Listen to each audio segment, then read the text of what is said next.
in. Ideas here as well. I recognise some people who were here yesterday. You're gluttons for punishment, but it won't be 100% the same, because this is a revision session, and yesterday was actually the last of my intensive GCSE classes. So although there'll be an overlap, it's not going to be exactly the same. Okay, so I'm going to start sharing. We're going to be looking at some of the advice and guidance that the examiners have given over the last couple of 2 or 3 years. Trying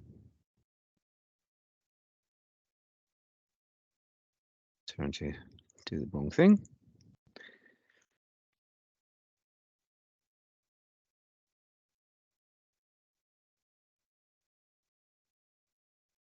I think some people find this information quite surprising, and because I think sometimes I would presume that what the examiners say they like and say they want would be explicit in the exam, but actually they have their own ideas about what they want out of the examination, and the format of the exam is really set in negotiation between the exam board and the government, and so there are some slight differences in what they seem to be asking for and what they are actually looking for. And I think that's what I was trying to trap with this set of notes.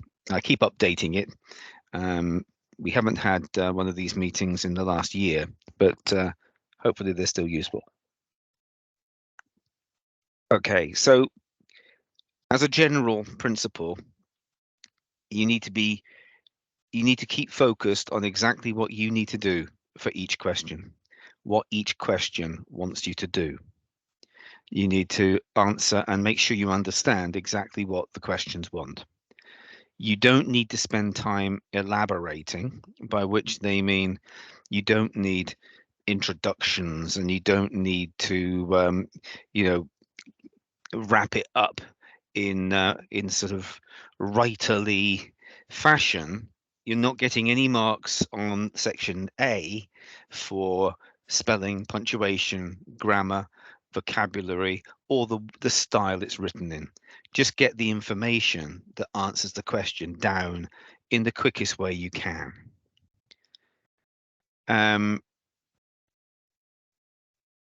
You can reuse information, quotes, examples in the different questions.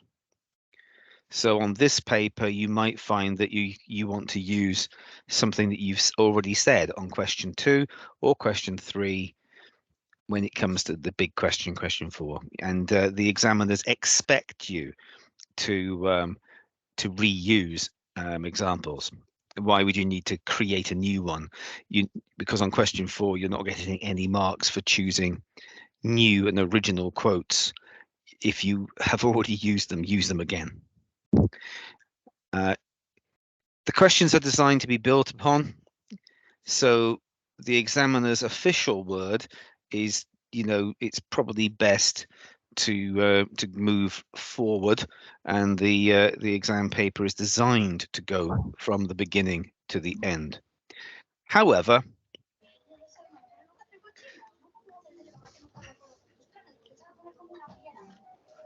there is some merit, they say, in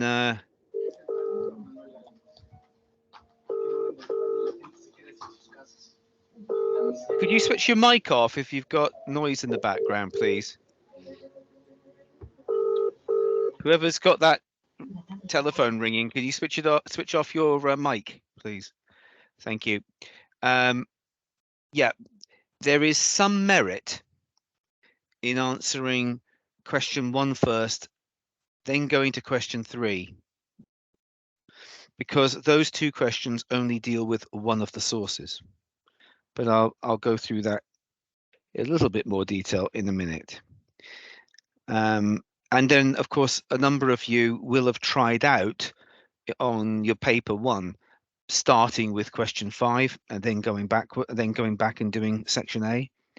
And if that works for you, that's great.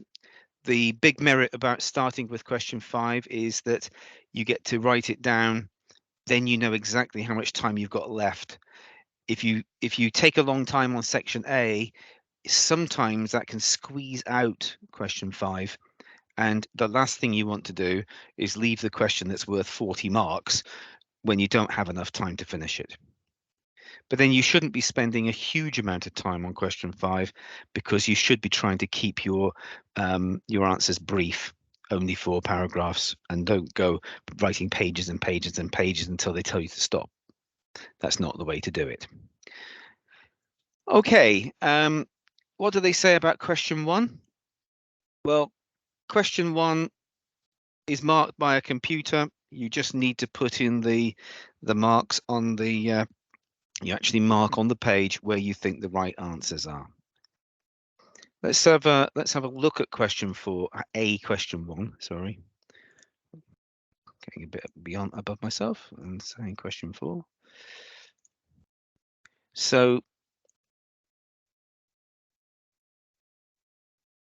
this is a question 1 on paper 2, and it is the true and false question. These are factual statements about the piece of writing.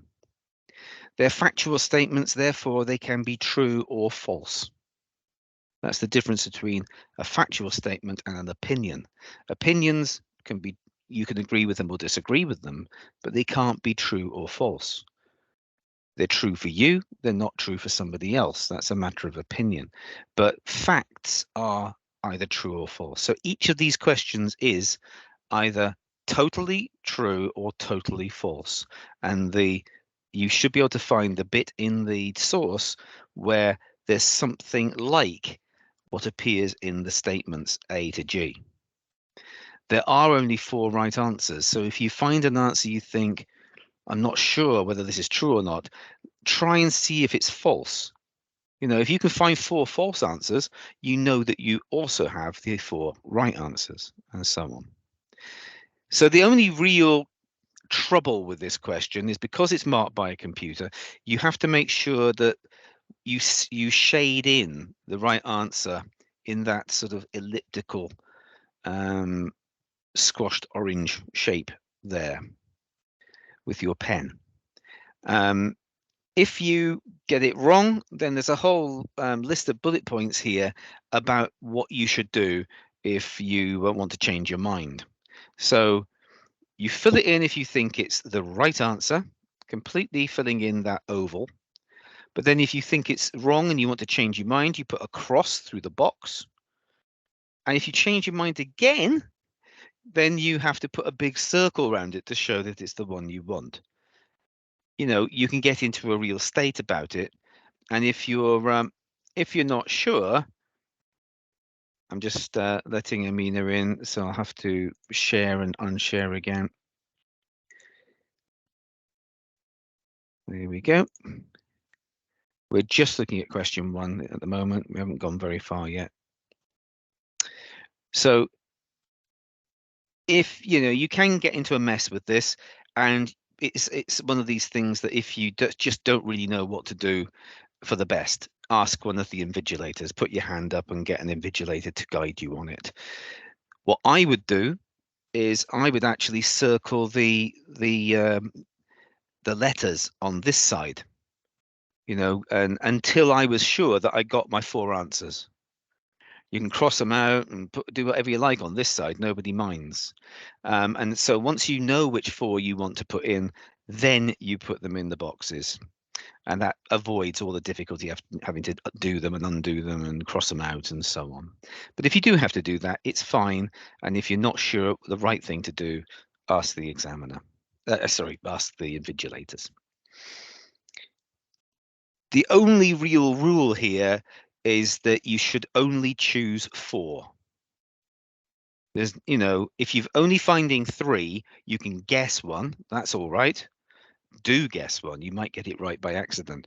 But if you find 5 and you think, I think, those 5, I don't know which one is the wrong one out of that lot, but they all sound plausible. Don't put 5, because the examiner will start at the machine that marks them will start at the top and work its way down. The one that's lowest down the page will not be marked. And of course, that one might be one of the ones you're certain about. So don't do that. Only make 4 right answers. If you've got 5, remember one of them must be wrong. Look at them again. But this question is only worth 4 marks. You shouldn't be spending much more than, 5, 6, 7 minutes on it. If you really can't decide, put down the 3, leave it, come back to it, and then just guess one at the end if you haven't got time. But never put 5 on this paper. There isn't much more to say about question 1, but if anybody has any questions about question 1.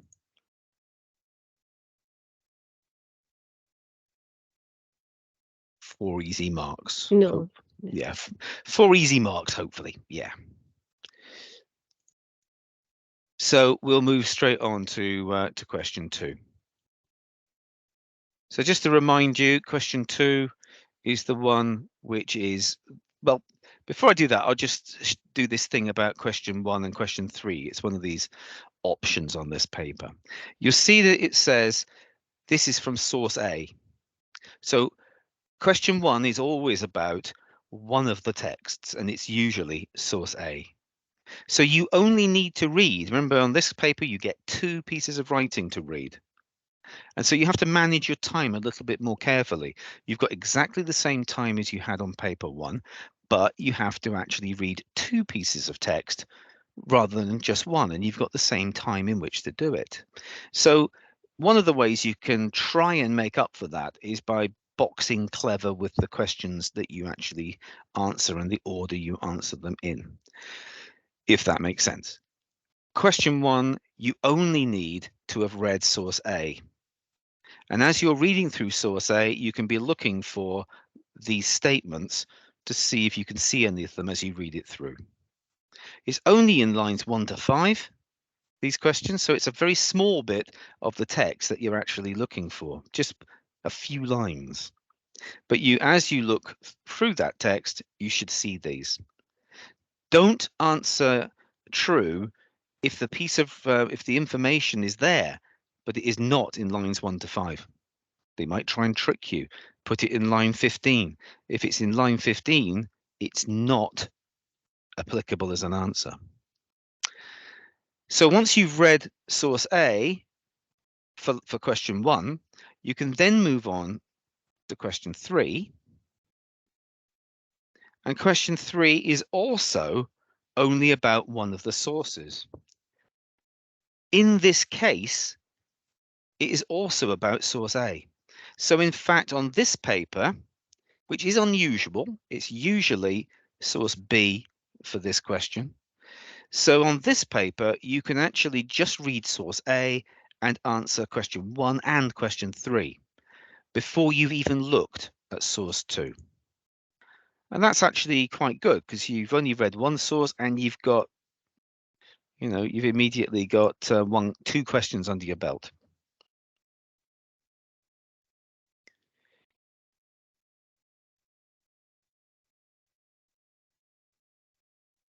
I think normally on most papers, it's even better because you've read source A for question 1, and now you can read source B for question 3. And now you've read both of them. You've done half the questions on section A. You can then go and start with the 2 questions that are about comparisons and have a look at them again in the light of those questions.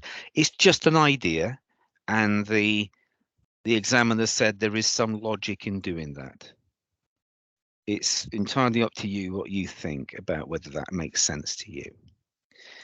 There's nothing wrong with just starting at 1 and going through.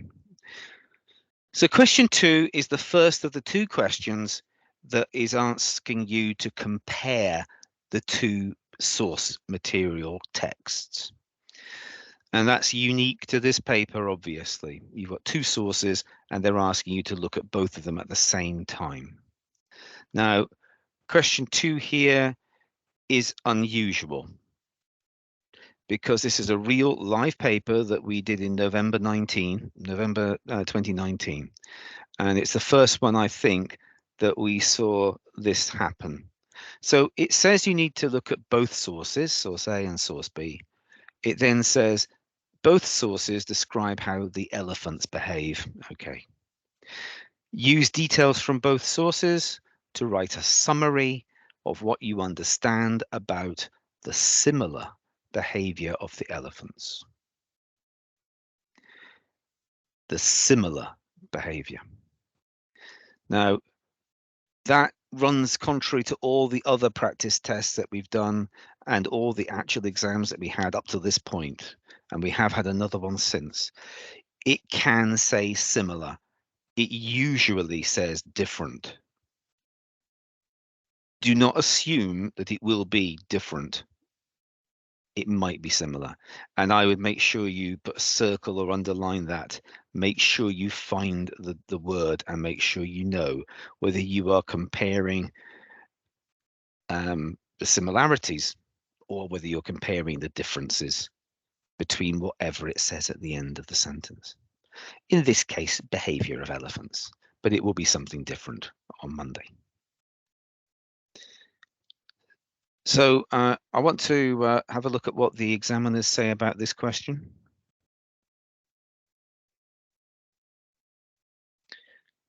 Question 2.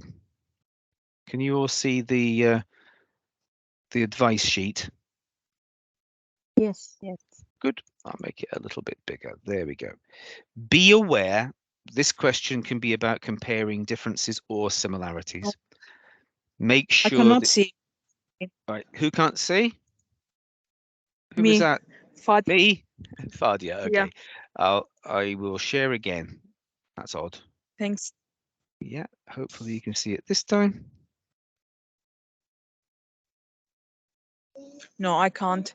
Maybe I'll I'll rejoin. Okay. I will join. Thanks.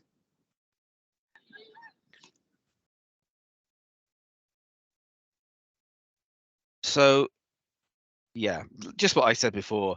Make sure you have read the question to find this out.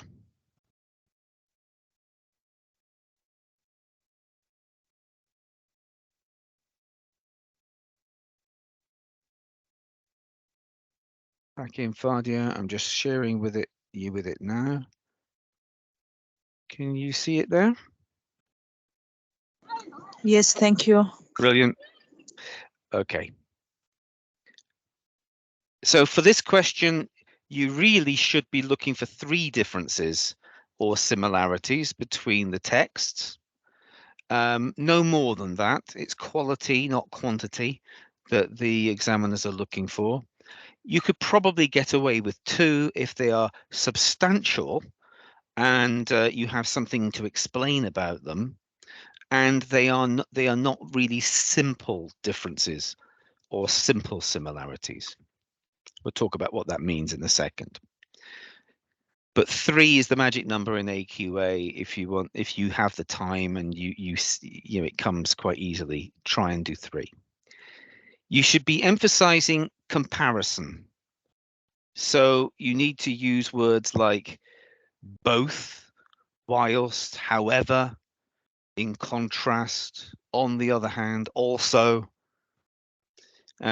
similarly, if it's this question about similarities, to show that you are comparing one text with the other text. Make sure that you do that. Don't just talk about in source A and in source B. Make sure you've done something to show a contrast between the two, that you're looking at the differences or similarities between the two. The examiners point out that higher level candidates will be expected to talk about inference, including inferred differences or similarities. Inferred means where it isn't plainly stated, but it is implied, or you have to read between the lines to see a suggested difference or similarity. In order to unlock those higher marks in this particular question, 7 or 8, you need to be talking about these more subtle differences. So the more obvious ones will get you the lower marks, up to half marks and so on. But beyond that, you need to have at least one quite subtle and inferred difference or similarity that you've picked out. They don't all have to be, but as long as you've done it once. And it is very good idea to state, have your quote and say, from this, I can infer that there's a difference between the two or something. So to actually use the word inference or infer, just to show that you're doing it and that you know you're doing it. It just makes it clearer for the examiners, and they will just pick it out rather than having to work to see whether you have or haven't. It's relatively easy to get half marks on this question. It's a bit harder to get higher marks. And it is because for the higher marks, you need to be picking out these more sophisticated differences. An example would be, if you've got one person who's a text about a person in the 19th century, early 19th century, and somebody from the 21st century, simply saying that one difference is that one of them has a mobile phone and the other one doesn't. That's a really, really obvious point, because nobody had mobile phones in the 19th century and so on. So it may be correct to say that, but it's not going to be a big mark point. It's much better to try and pick up on the subtler differences between the two people, for example. The most important thing is clarity, to express clearly what you want to say. And that's why I say it's not really about trying to write it in an essay style. Just make it clear, source A, this, quote. However, source B, this, quote, and that can be made very clear and can be written quite quickly. You don't have to dress it up with lots of fancy writing. Planning is very important. Well, they say that, but it could just be mental planning. However, as you're looking at the two texts to answer this question, you could make a list of the items that you find, and you might want to make the sort of list where you've got a line down the middle and you put source A, source B, and you actually try and match them up, and then choose just three of the pairs, where you've matched up differences or similarities. A little plan like that, you can write that on your question paper. If you don't want it to be looked at by the examiner, you can just put a line through it. That's fine. So let's have a look at the question in more detail.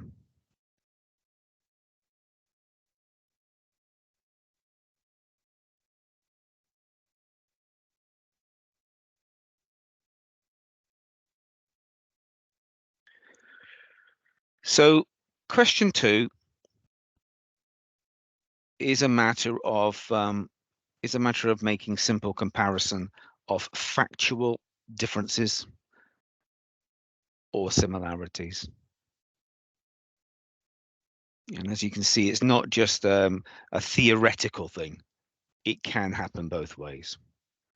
So on this one, it was you need to write a summary of the differences between Andrew Brough and Edgar Thompson. Andrew Brough was an educationalist from the year 2000, from the 2000s. He's an online educator, still is. And Edgar Thompson is a horrible, crotchety old headmaster from the mid 19th century. So you can see they're both in education, but they are different types of men. And in this question, you're being asked to look at the differences between them as people. You're not looking at the differences between the education system or the schools they work in or anything else. You're looking at them as people. Differences between those two men. You have to make sure you know exactly what it is you're being asked to look for. So on this paper, it's those two guys. On another paper, it might be the festival and the village fair, or it might be the boy and the girl. Or it can be anything. You have to be very clear which two aspects of the text are being compared.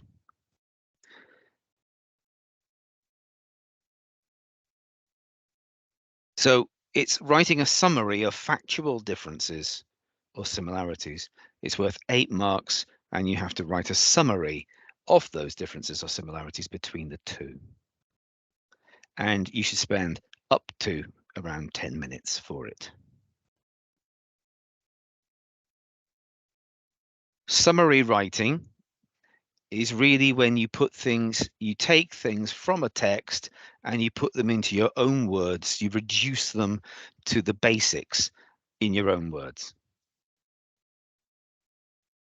Don't start analyzing the language or explaining the language or the effect on the audience. None of that is being asked for in this question.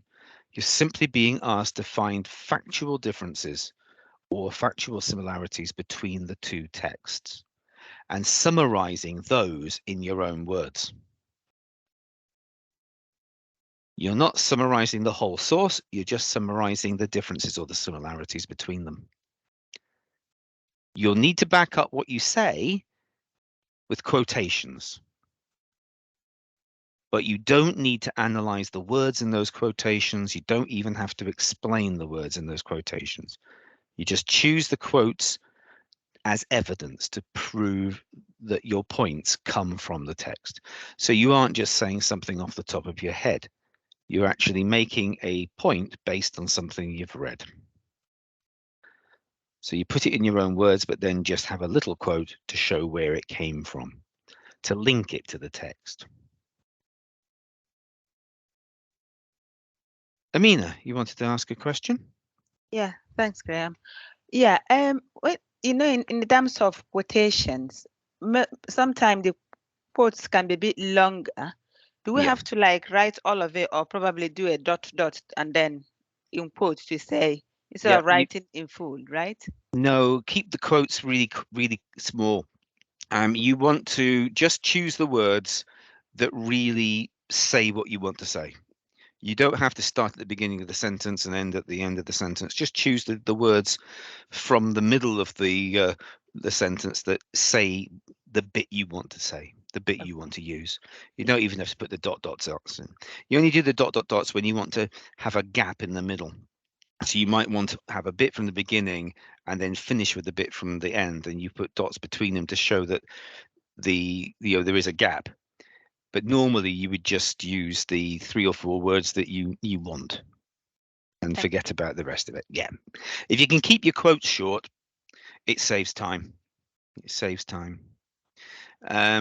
Okay, so you're writing a summary of the differences or similarities that you found, not summarizing the sources themselves. Don't tell us the story of what's going on in the text.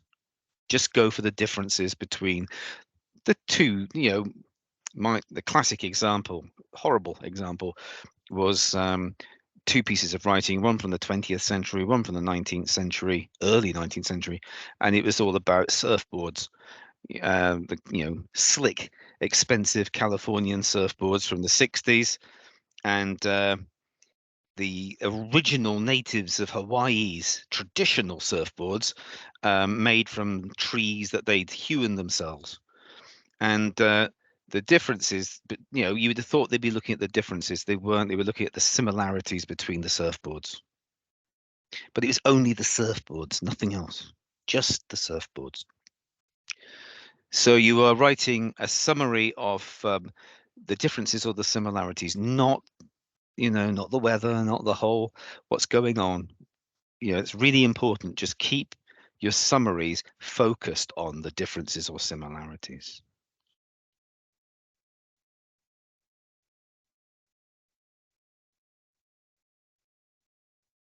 So we're looking at question 2.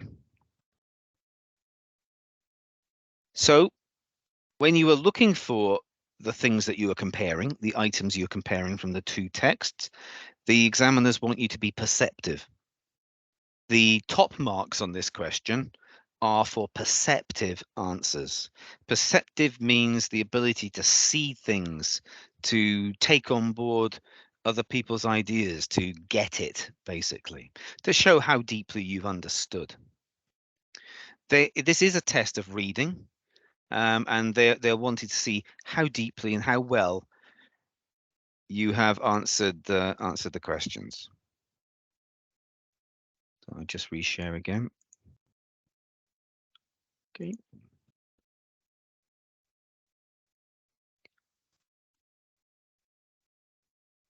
So perceptive is what you're aiming for.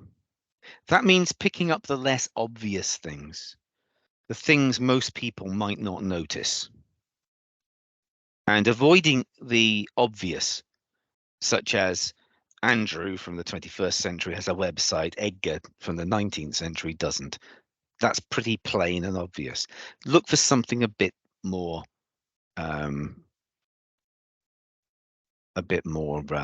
unobvious, a bit more subtle. Look for the points which are implicit, the ones that you can tease out with careful reading or careful study. That's the key for unlocking the higher marks.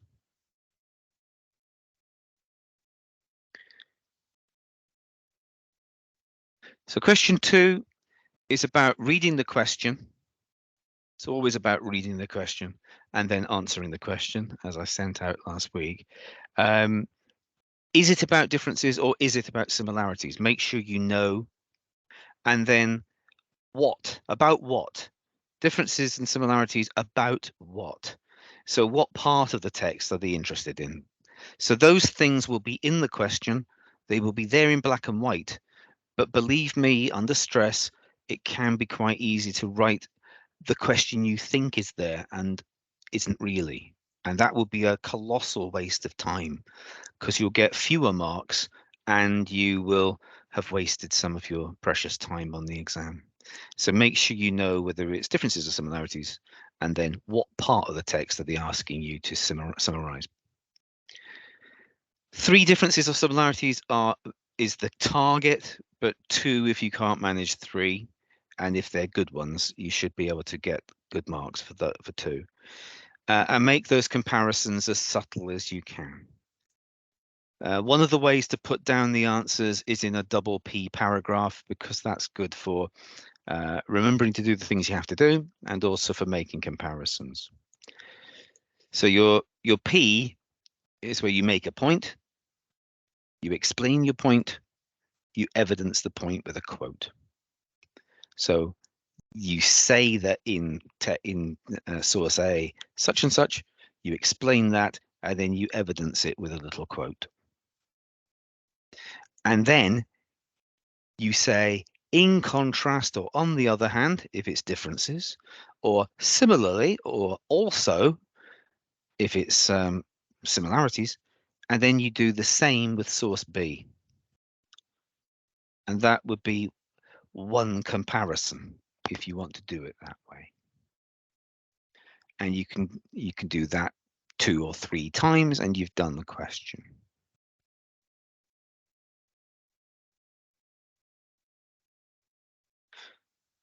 And the points that you make will be, yeah, Leela? It doesn't matter when we bring our quote at the end or at the start, isn't it? No, it doesn't. You can put the quote and then make your point, or you can make your point and then put the quote. Thank you. Some people find it easy to just include the quote in their sentence. So as they're writing, they would just put the quote marks and use the quote to finish off their point. That's clever and it saves time, but not everybody can do that.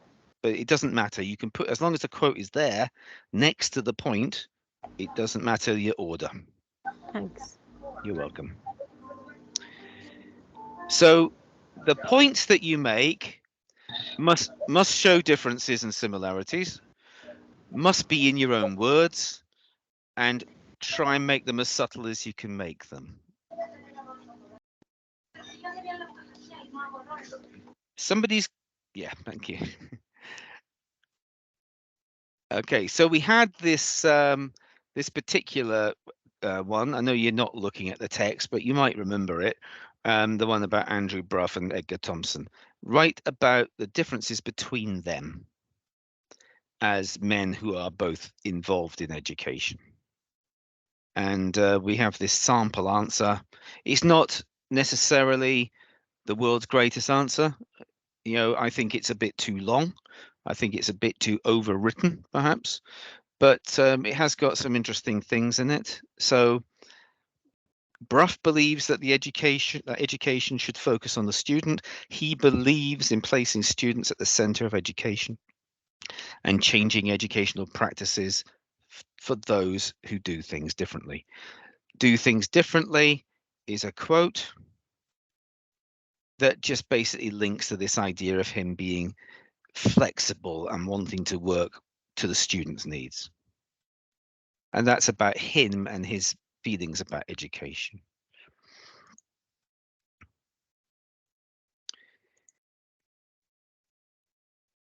Then you contrast that with the 19th century head teacher. This is in direct contrast. So that's a nice phrase for showing that you're talking about the other text, and it is a contrast in this case. It's a difference. You would have to word it differently if it was a similarity. To Thompson, who believes that education should revolve around the teacher. We pride ourselves on our teachers here. You can also see that these are quite subtle differences because the quotes don't actually say, I believe this, this, and this. You have to kind of work for it, pick it out, make it your own. So the idea of doing things differently shows that Brough adapts to his students, therefore he's putting his students first. We pride ourselves on our teachers shows where the priorities are, and they're not on the learners, they're not on the pupils. And so these are quite subtle differences. Another difference is that Brough has an informal attitude, whereas Thompson's is formal. Now that statement of difference done in one line, that's another way of doing it. So you can go from A to B, or you can just talk about the differences between them, but then you still have to put in the evidence.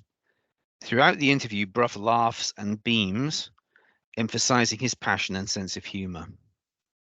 So sense of humor is being used as an example of informal attitude. And the evidence for sense of humor is laughing. Well, that makes sense, doesn't it? And in this case, the quote is just one word, laughs. Beams means smile, you know, grinning. Thompson, however, uses a much more formal tone. And here is an example of what the learner who wrote this thinks is a formal sounding sentence. The topic Mr. Butterley was expounding upon. Now, it's arguable whether this is very formal. It sounds formal to us, but isn't it? It could also be because it's 19th century, you know, formal letter kind of writing. But certainly the student is trying their best to find an example of formal tone. They would have been given the marks for it. This formal tone is used to emphasize the difference in status between himself and Mr. Woollock, who he's writing to. And that is actually bringing out something else, something a little bit extra to what the question was asking for.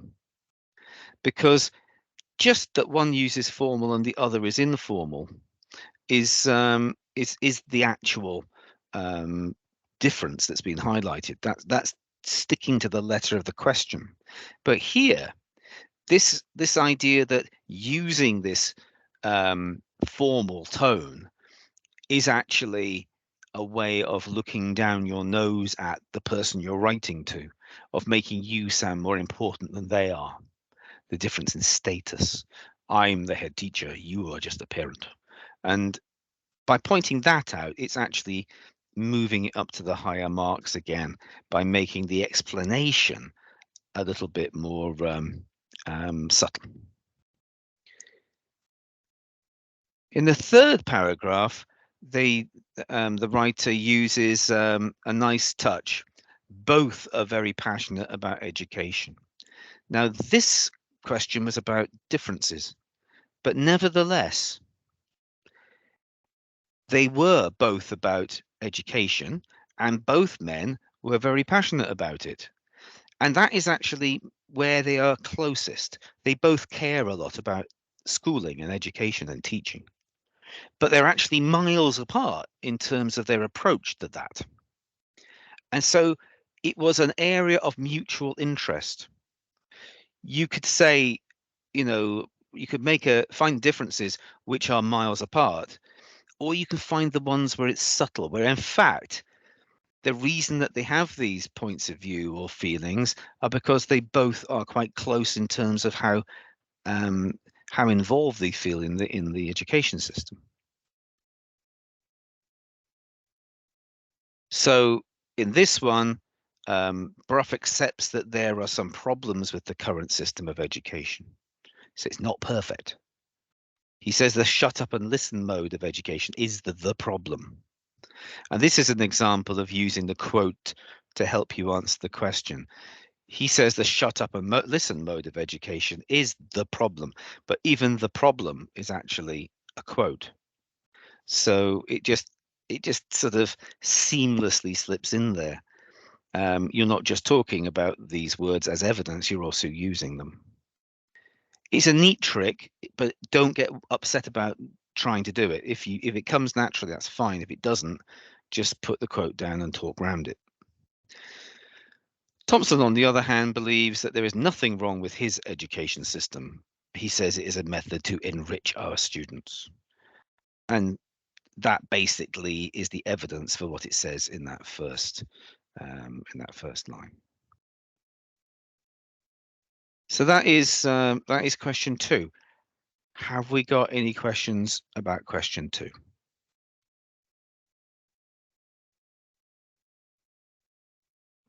Graeme, I got one question. Yes, please. If coming differences and we stick on the only show writing by differences, like the para one, the bottom one is like similarities, like try to matching. We leave these things, we just stick on the differences, and we find source A 3 difference, but source B 2 difference only. So what happened? Well, the differences have to be between source A and source B. So you couldn't find three differences on source A because it's the differences from source A to source B, isn't it? Yeah, like Or do A you I mean found 3, but B I didn't find 3. I find only 2. Do you mean quotes? Yeah, code wise to prove. Right, differences. right. You can reuse the same quote. It might be that the same quote actually shows 2 different differences or similarities, if you like.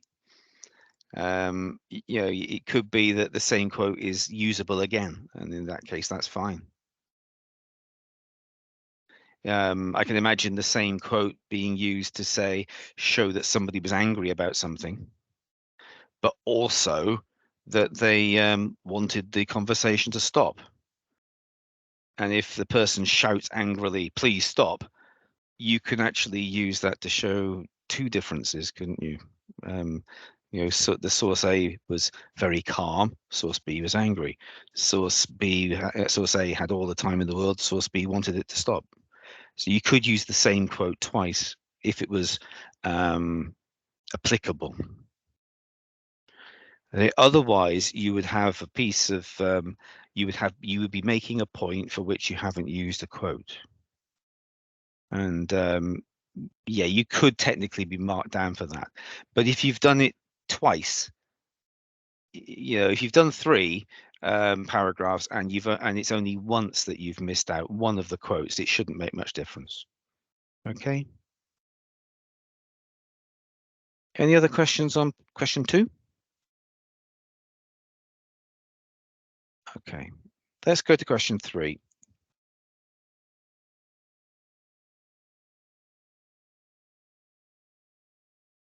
So first of all, let's have a look at what the examiners say. Now, question 3, of course, on this paper is the language question. There are no bullet points, but it is the exact same question as on paper 1. So paper 1, question 2, your language question, is exactly the same as question 3 on this paper. It is the language question, and the examiners say they only, right, you should only talk or write about examples of language. They do not want you to talk about anything other than examples of language. In recent mocks, people are talking about the story, you know, basically the meaning of the story, or they're talking around things in more general terms. Try and keep what you're writing about very tightly focused on the words in the quote that you've chosen. The bullet points are not there this time. And remember, one of the bullet points said about sentence structure, but still do not talk about sentence structure. Just focus on words and phrases and your language features if you can find any. Graham. Yes. So in this case, is it not talking about the let's say the language device, like Yep. maybe he uses simile or Yep. metaphor to, and then you after that you explain the adverb, adjective. Is it not this one? That's right.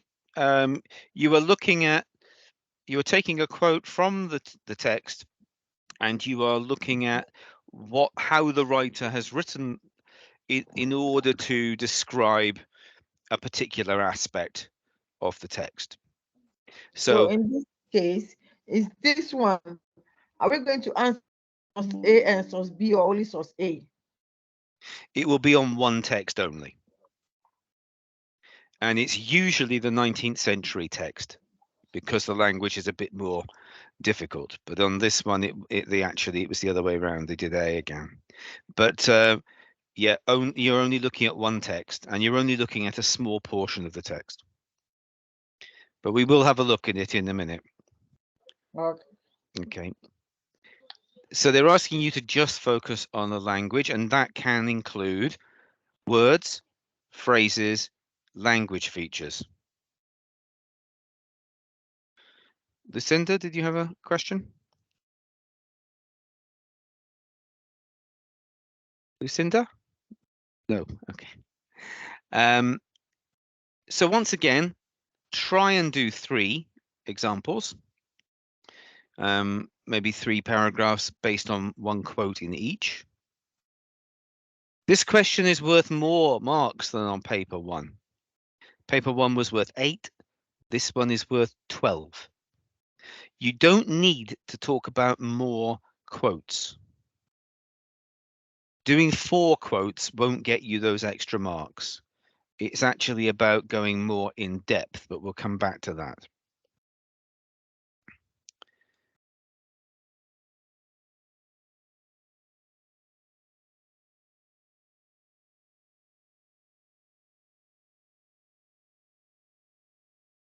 So we're currently talking about question 3 and looking at the advice from the examiners at the moment from question 3. So I just said that although this one is worth more marks, it isn't about writing about more quotes.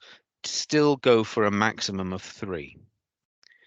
But you need to go into more depth if you are going to get up to the 12 marks. Higher level candidates will give more in-depth responses, is what they say. So it's another example of where they're giving opportunities to people who want to achieve the higher grades to maybe show off more of their ability to analyze language and to explain language by giving them a bit of an extra opportunity to gain those extra 4 marks here. They are quite hard to get, those extra marks, but if you think you can go for it, it may only be using a couple of extra sentences. So it might not take much time, but it does need to be well thought out. Otherwise, just approach this in exactly the same way as you approached question 2 on paper 1, and aim to get as high, up to the 7 or 8 if you possibly can. They're looking for an emphasis on the effect of the language on the reader. So the feelings and the effects of the language on the reader do have to be mentioned. And one way of making this a little bit more sophisticated, this answer, is to maybe think about the original audience, the original readers, as well as yourself. Now, we're modern readers looking at it from the point of view of the 21st century. But usually this one for question 3 on paper 2 will be the 19th century text. Even if it's 20th century, it might go back 50, 60, 70, or even 100 years.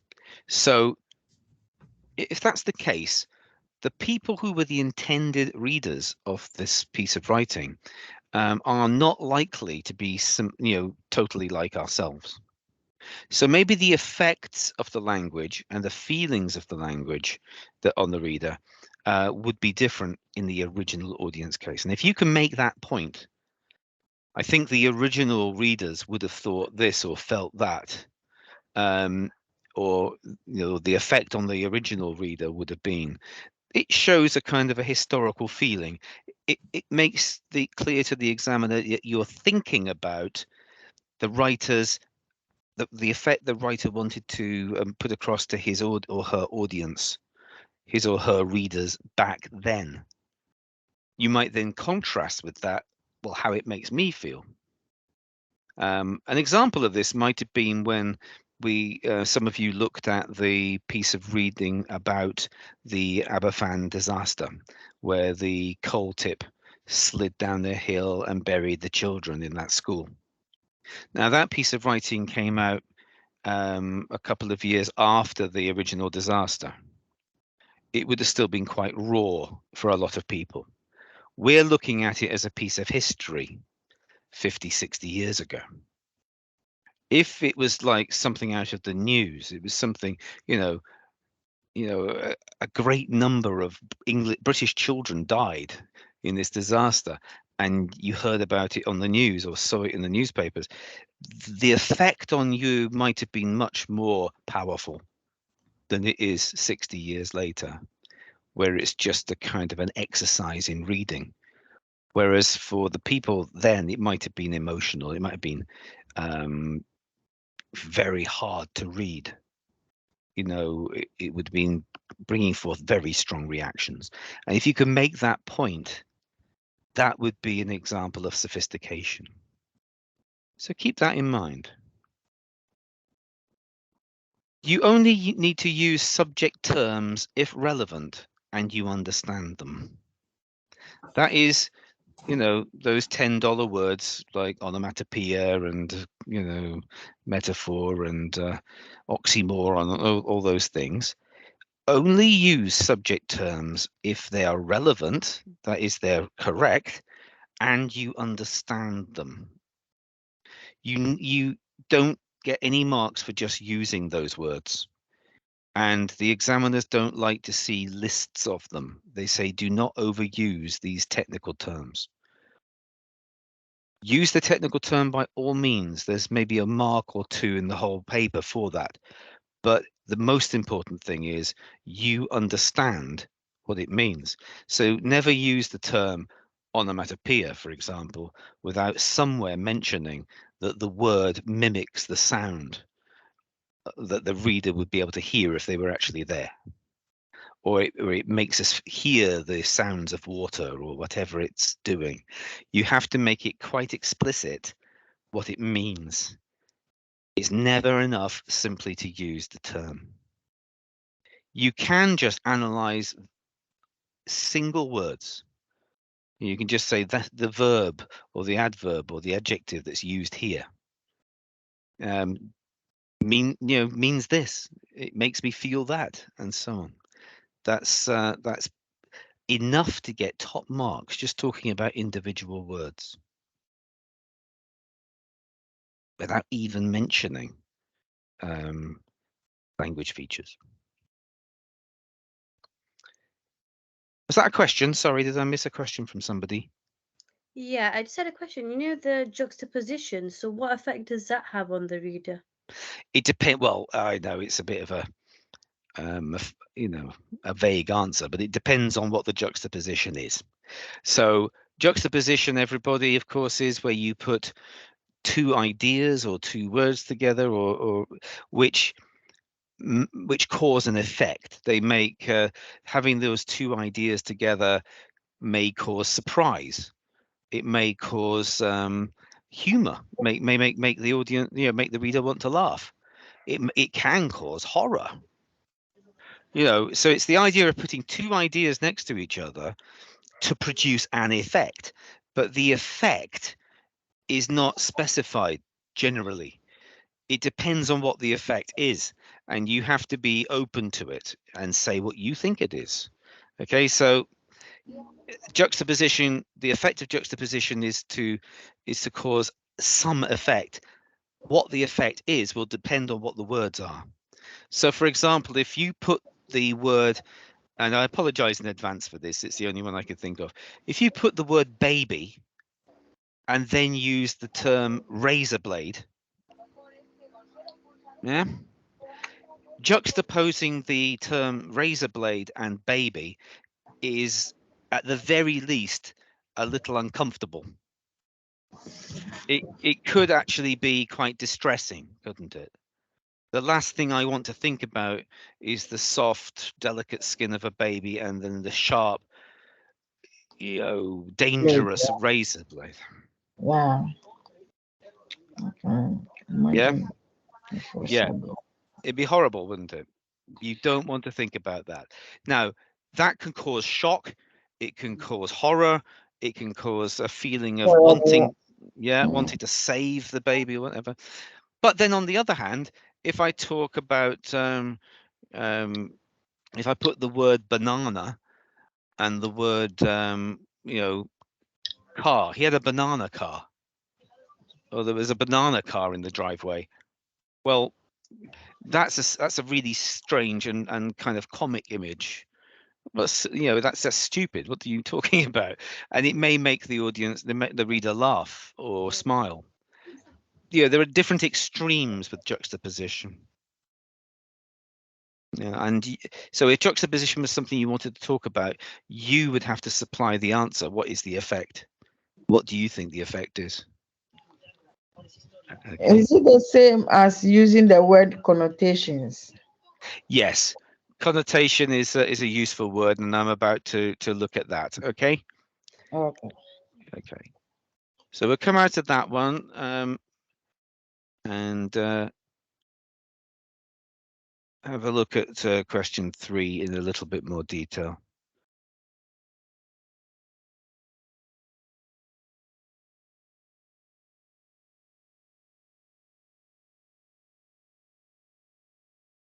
So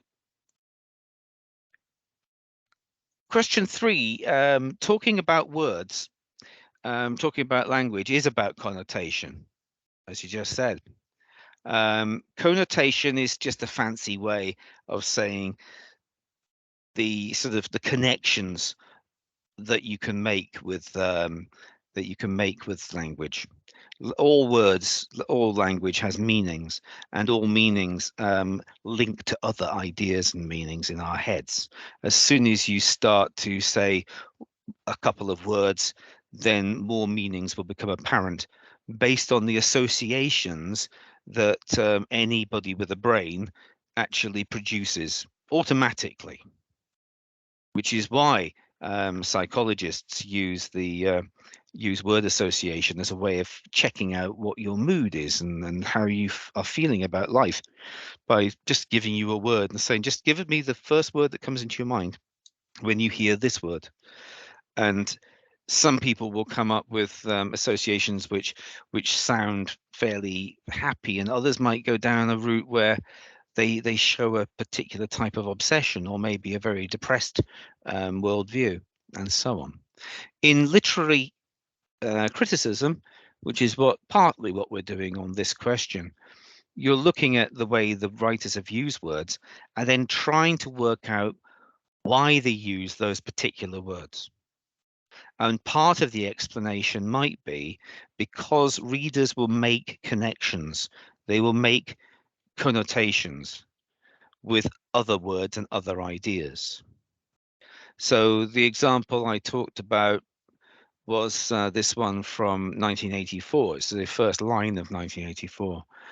It was a bright cold day in April and the clocks were striking 13. 13 is the word that stands out. And it's because it's unusual, it doesn't fit. Clearly everything else is very normal. You know, we're talking about a town in England in April. It was a bright cold day in April and the clocks were striking, 11. That would be totally normal. It would be almost boring. But 13 is not. 13 is disturbing because it's wrong for a start. That doesn't happen. Or it doesn't happen in our world. Maybe it happens in whatever's going to happen in the future world of 1984, because the original readers were reading back in the 1940s, and for them 1984 was a long way off. And so if you're reading a story called 1984 and this is the line you read, you're thinking, well, something's really changed if the clocks are striking 13. But there are other things you can say about 13 as well, because you can look into the connotations of them. It's strange because in 1949, most British people outside of the army, the armed forces, they didn't think about 24-hour clock back then. So there were no such times as 13, 14, 15. That didn't mean time. That was a very European thing to do. It would be strange to hear a clock chiming 13 anyway, even now, when we quite often use 24-hour clock. Most people's clocks and watches don't chime 13. But then there were these other more general connotations, and just a few of them. It's an odd number, as in terms of maths, odd and even. It's an odd number, and odd numbers are a bit more spiky than even numbers. It's an unlucky number. Many people feel superstitious about the number 13. Many different cultures don't like the number 13 for different reasons. It might connect to horror. There's a famous series of films about Friday the 13th. Also, Friday the 13th, in ordinary, when Friday the 13th comes around, people think it's an unlucky day. Bad things might happen on that day. Some people actually take the day off work and stay at home on Friday the 13th, just in case something bad will happen if they leave the house.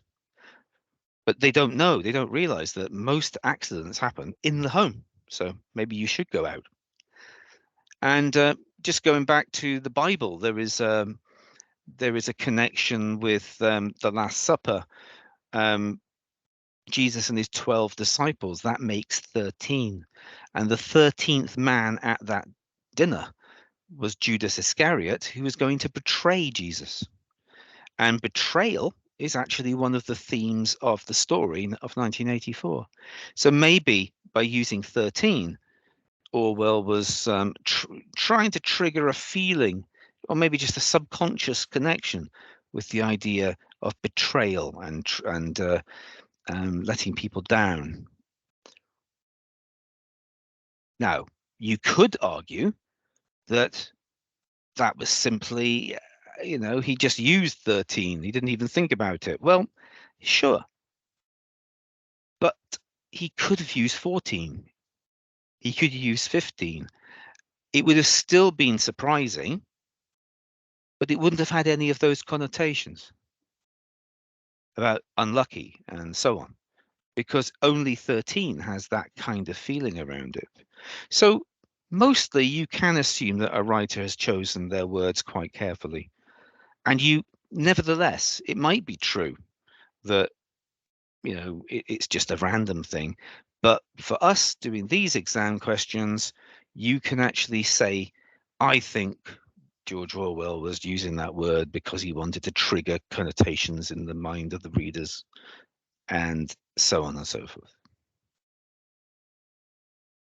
It's a good way of getting into the idea of talking about the meanings of words,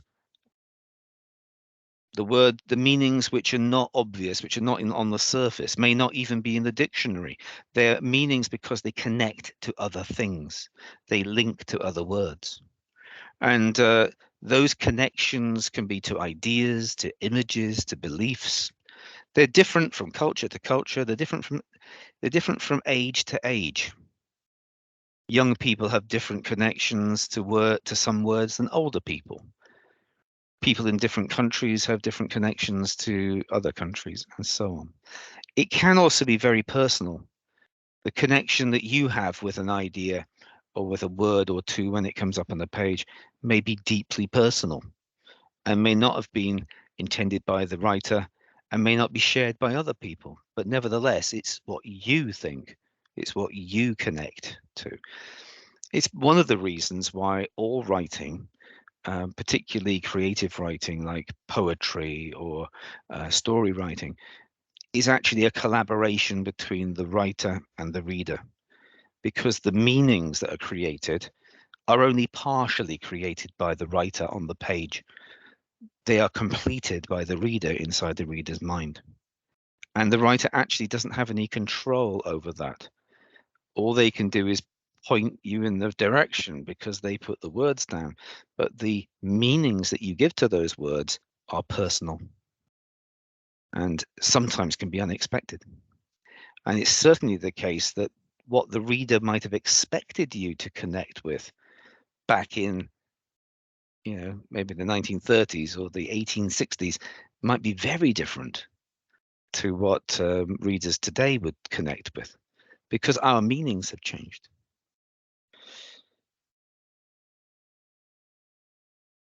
So language analysis is about maybe talking about connotations. It's certainly about talking about meanings, and it leads to possibly the last time for a few months I'm going to talk about the magic bullet for language analysis. It's just a simplified way of getting to the heart of how to answer a question on language. So once you've actually got your quote out of a text, you say, what does it mean? Just put it into your own words. What does that small piece of writing mean? And then you try and explain, why does it mean that? What's happening in the words that make you feel that it means that? Is it connotation? Is it the meanings? Is it the use of a language feature that produces an image? What is it that's happening in those words that gives you the meaning that you've just explained? Justify when you say it means this, justify that by explaining how it works. And then finally, what effect would that have on the reader or a reader? Maybe the reader who read it originally, or maybe yourself. And if there's a difference between those, whatever. So the quote that you find should have a lot of meaning in it, as much meaning as you can get.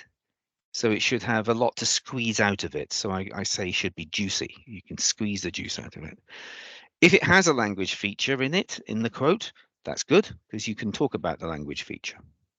So the quote itself could be an example of a simile, or it could be an example of a metaphor or something. And you can use that when you're talking about it. You should understand the meaning, or think you do. Don't choose a quote that you would find hard to explain, for obvious reasons. Keep it brief. Nobody wants to see great long chunks of the text copied out. For one thing, it takes too long to do it. It's a waste of time. You want to choose something very brief, 3 or 4 words maximum, really, and something you can then talk about the words in the quote. And please always, always, always, when you're making a quote, when you're talking about words which are in the text, make sure you put quote marks around them.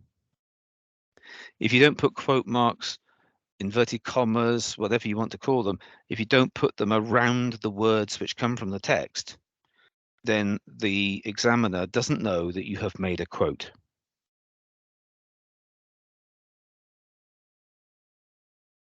And finally, make sure that the quote you choose answers the question. So if the question is about the words used to describe the sea, don't choose a quote that's about the sun or about the puffy clouds. You'd be surprised how many times people do that. They go for a piece of language that they like the look of, but they've forgotten they've got to answer the question. And if it is, how does the writer use language to describe the sea? Only choose a piece of language that describes the sea. So it usually always comes back to answer the question. Answer the question as written on the page. Don't make your own questions up. And my little example again, the soldier roared into battle. How would I describe that? What does it mean? To me, it means that the soldier went into battle like a wild animal, like a lion. And I can extend what I mean by that by saying he was brave, he was fierce, he was scary. I obviously don't mean that he had a tail. Huh? But the word roared suggests this, that he was like a wild animal in some ways. That's what it means. Why does it mean that? Well, it's about the word roared. So I go into the word roared in inverted commas or speech marks or quote marks. That word comes from the text, is a sound associated with wild animals, especially big cats. Animals roar when they are angry or attacking. So the soldier going into action is being compared to the lion attacking. That's why that quote means what it means, because of the connotations and the connections with the word roared. And you're just simply pointing it out. It may be that you think it's too obvious to point that out, but that's the game here. What has the writer done to make you have that image, that feeling of this brave or scary or vicious or violent person, and making a noise that kind of fills the air as they roar and as they run into battle? Where does that image come from? It comes from the word roared. And why does roared mean all that? Well, because of its associations and connections with wild animals. Or with anything else that you want to say about it. You might have your own version of that. Everybody's going to explain it slightly differently. And that's fine. But you've got to do that. You are, don't you see, here talking about the words in the text. You are not making general comments about the meaning of the text. You are looking at the language, you're looking at the words themselves. And that is what the examiners want from this question. And finally, the effect on the reader. Well, you have to come up with this yourself. You have to explain what you think the effect of this on the reader is. So it could be that people aren't usually said to be like wild animals. So it might make the reader feel how savage and fierce the soldier is. Alternately, it could be a criticism of the soldier. It might be that he's become inhuman or less than human. He's been dehumanized by the effect of war, turned into an animal. Now, this is quite a simple way of putting it. You can make it more sophisticated. obviously you could talk about the word roared, you could talk about the onomatopoeic use of the word roared, that it's an onomatopoeia. It's not just a sound associated with wild animals, it brings to life the wild animal sound of the noises that he's making as he runs into battle. It makes the reader feel like they're actually hearing him. Also, to put this idea of becoming like a big cat or a lion is actually a transformation which is metaphorical. So you could say that it's a metaphorical, he transforms him into an animal. And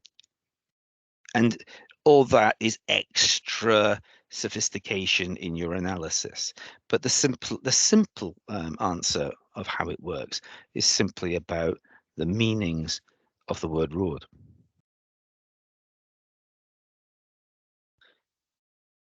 Any questions about question 3?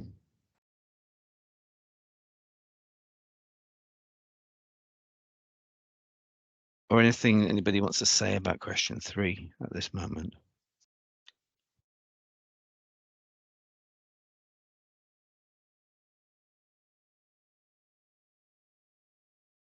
Don't be afraid to put your own theories out there. Leela, did you have a question? You've got your hand up. Yeah, again, we do that. Again, we do that 3 times, isn't it? Yeah. Yeah. Three would be three's the magic number. And so if you can find 3 little quotes and make good points about them, that would be ideal. If you want to,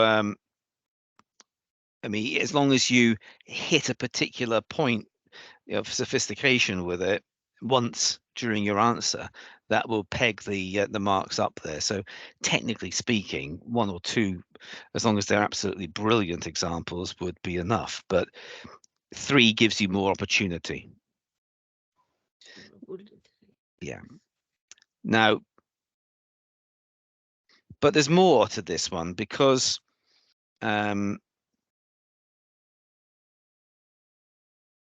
this question is actually worth 12 marks, not 8 marks. It's 8 marks on the paper 1, but on paper 2, it's worth 12 marks. And it's described by the examiners simply by talking about the same water, but more depth.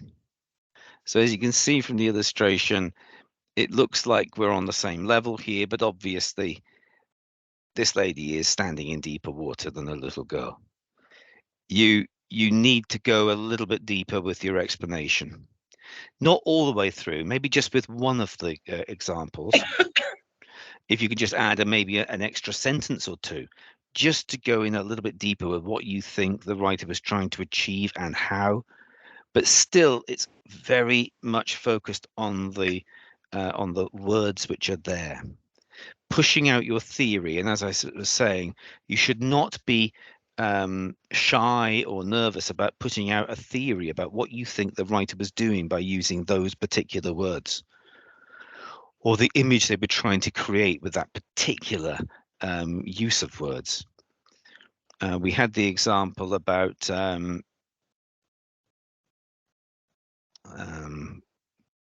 it was on paper 1, but you had that strange story about the scorpion attacking the baby, and when the father goes into battle against the scorpion, he talks in his own mind.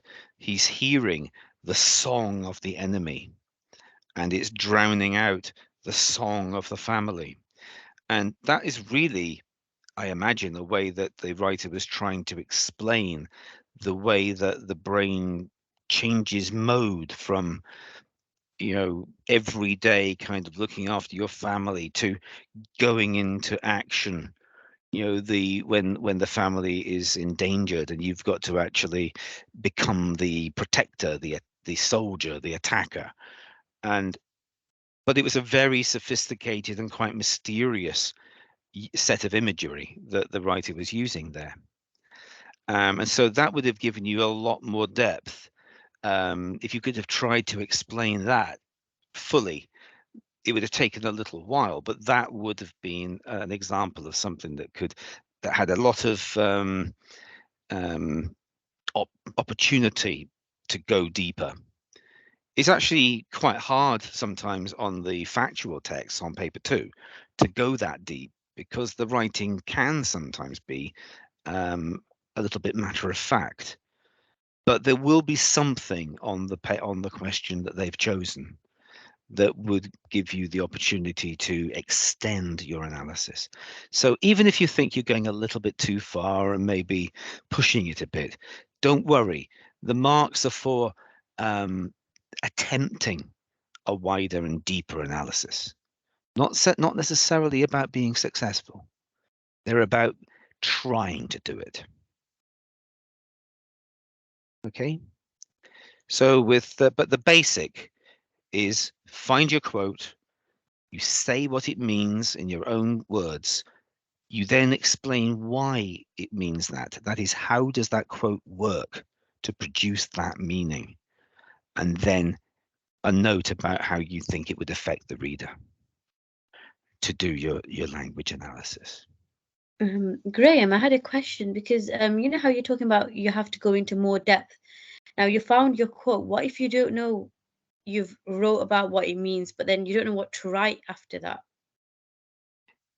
Right. It's about, Then well, I you mean, feel like you're just waffling. right. Well, yes, there is a difference between going into more depth and waffling. And that is a danger. You're absolutely right. Let's have a look at the text that we were given in the example paper that we've got here today. So question 3 on this paper was, come here, where is it? Yeah. How does the writer use language to describe the crowd of people? And it's looking only at lines 26 to 35. So 26 to 35 are here. And it's about the people that are surrounding the man.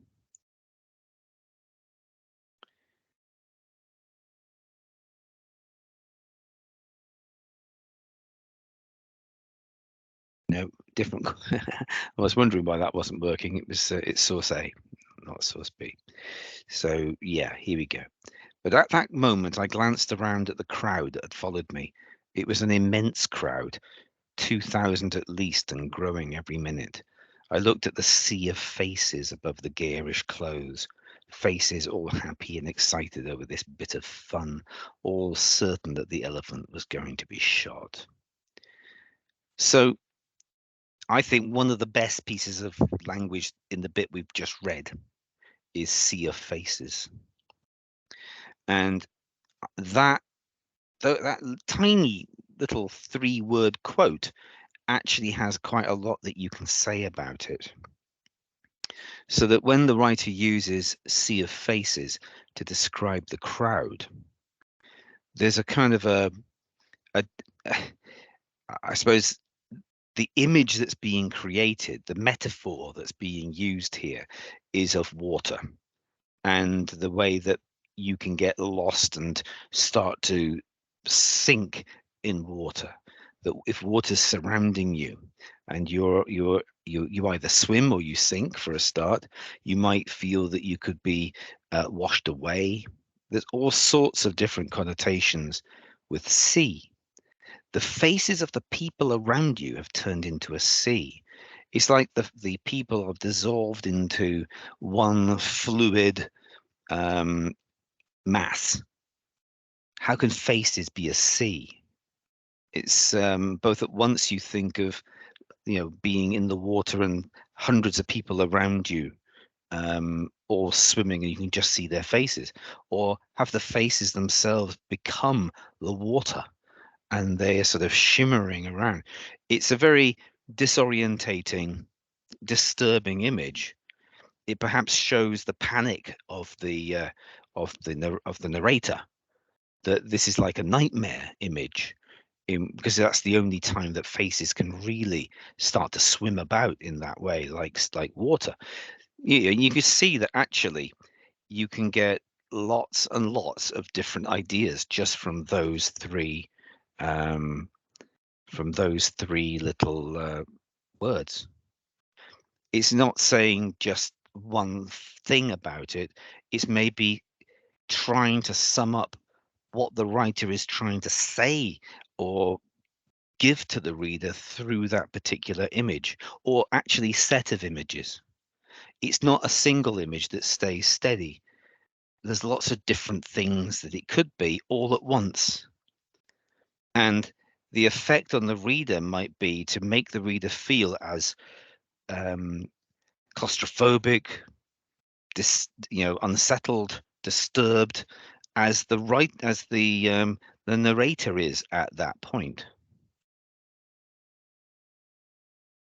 Do you see how that can lend itself to much more than just a simple line of explanation? You can actually go on and on and on about sea of faces. Some quotes, on the other hand, you just can't. There are certain quotes where it's only really has one meaning. That meaning might be interesting, but it doesn't particularly lend itself to further and further ideas.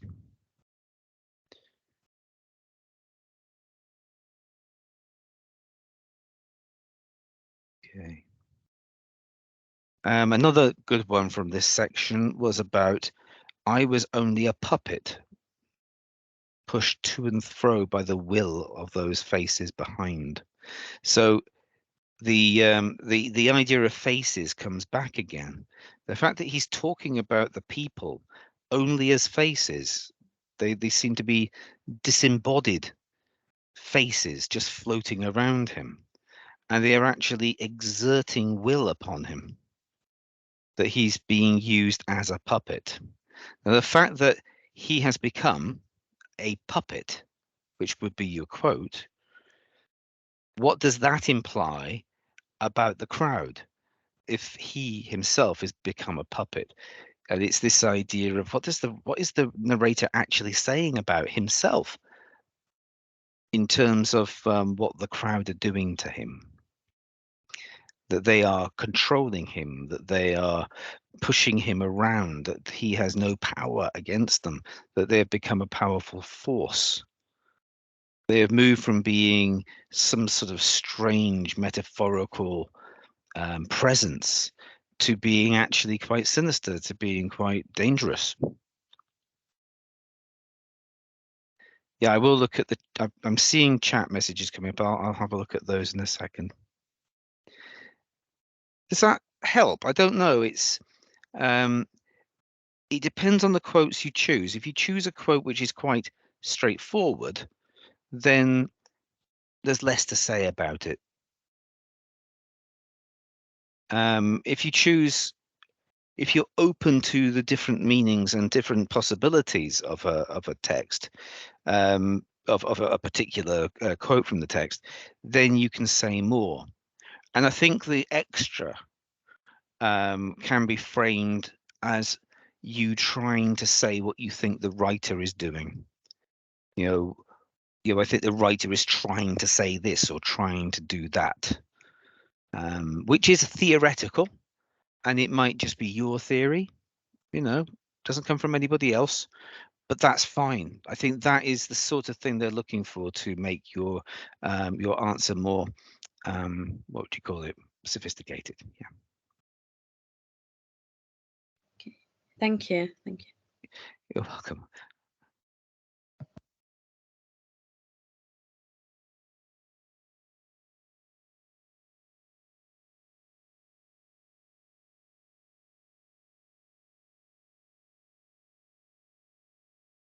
Okay, so Bada, yes, I will be sending through. I'll send some of the stuff from this this session through to you. Okay, but I'll also be putting the video of this up on the email, on the video section of your of the website. Okay. Any more questions about question 3? Right, let's move on to question 4 then. Now, question 4 is the most difficult question on this paper, if not the most difficult question on all the papers, on both the papers. But it is about comparison again, but it is comparing something completely different to paper 2. So don't get confused and think that question 4 is the same as question 2. It certainly isn't. For question 4, you are being asked to compare the views or the experiences or the beliefs or the thoughts and ideas of the two writers. What do the writers feel or think about the subject in the question? So in this one, it says compare how the writers have conveyed their different views and experiences of the festival and fair they describe. So it is about their views and experiences, their feelings and thoughts, their point of view of the festival and the fair from the two sources. The question is about the writers rather than the festival and the fair. Is what do the writers think about it, feel about it? And as long as you can keep that in focus, it is a question about the writers. You are comparing their different views and experiences. You are comparing the methods that the writers use to show or convey those views and experiences. And of course, you always need quotes or references to back up your answers. So it's worth 16 marks in total. They specify that you should be thinking about around about 20 minutes to do this question. It's about comparing writers' ideas and perspectives. Notice that AO3 is about writers' ideas and perspectives. It's not about methods. So although this question is also about methods, that is secondary. The mark allocation is more for showing that you understand or are thinking about what the writer's ideas and feelings and perspectives are. So question 4 is all about the writers, their views, their ideas, and as well as that, something about the methods they use. Now, methods, in this case, means, you know, the techniques and tricks that writers use to put across ideas. So it could be the sorts of things you talk about on question 3. And so it could be about language. And you are allowed to reuse the examples that you used on, on question 3 if you want to, for 1/2 of those ideas. It could be structure. Structure isn't mentioned on paper 2, but it could be about how it begins or how the focus changes or whatever, or about patterns within the writing. It could be about things which we don't normally talk about, which is a sense of humor or a feeling of horror or the tone of the piece of writing, the mood that the writing creates. Any of those sorts of ideas are actually methods. So the question is not a language analysis question. Although you might talk about methods, which are language, you don't have to explain them on this question. You are being asked to compare the different views and ideas in the text, and you are being asked to show what methods were used. But it is not in any way discussing the quotations that you put down. You don't have to discuss them or explain them at all. So the format of an answer for this question: compare how the writers convey their different perspectives. They will have different views or points of view on the subject. Now, the two pieces of writing will be about the same subject, but the two writers will take different viewpoints on them.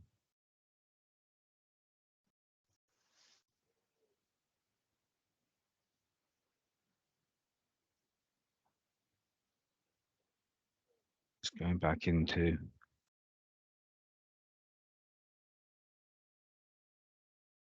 question 4.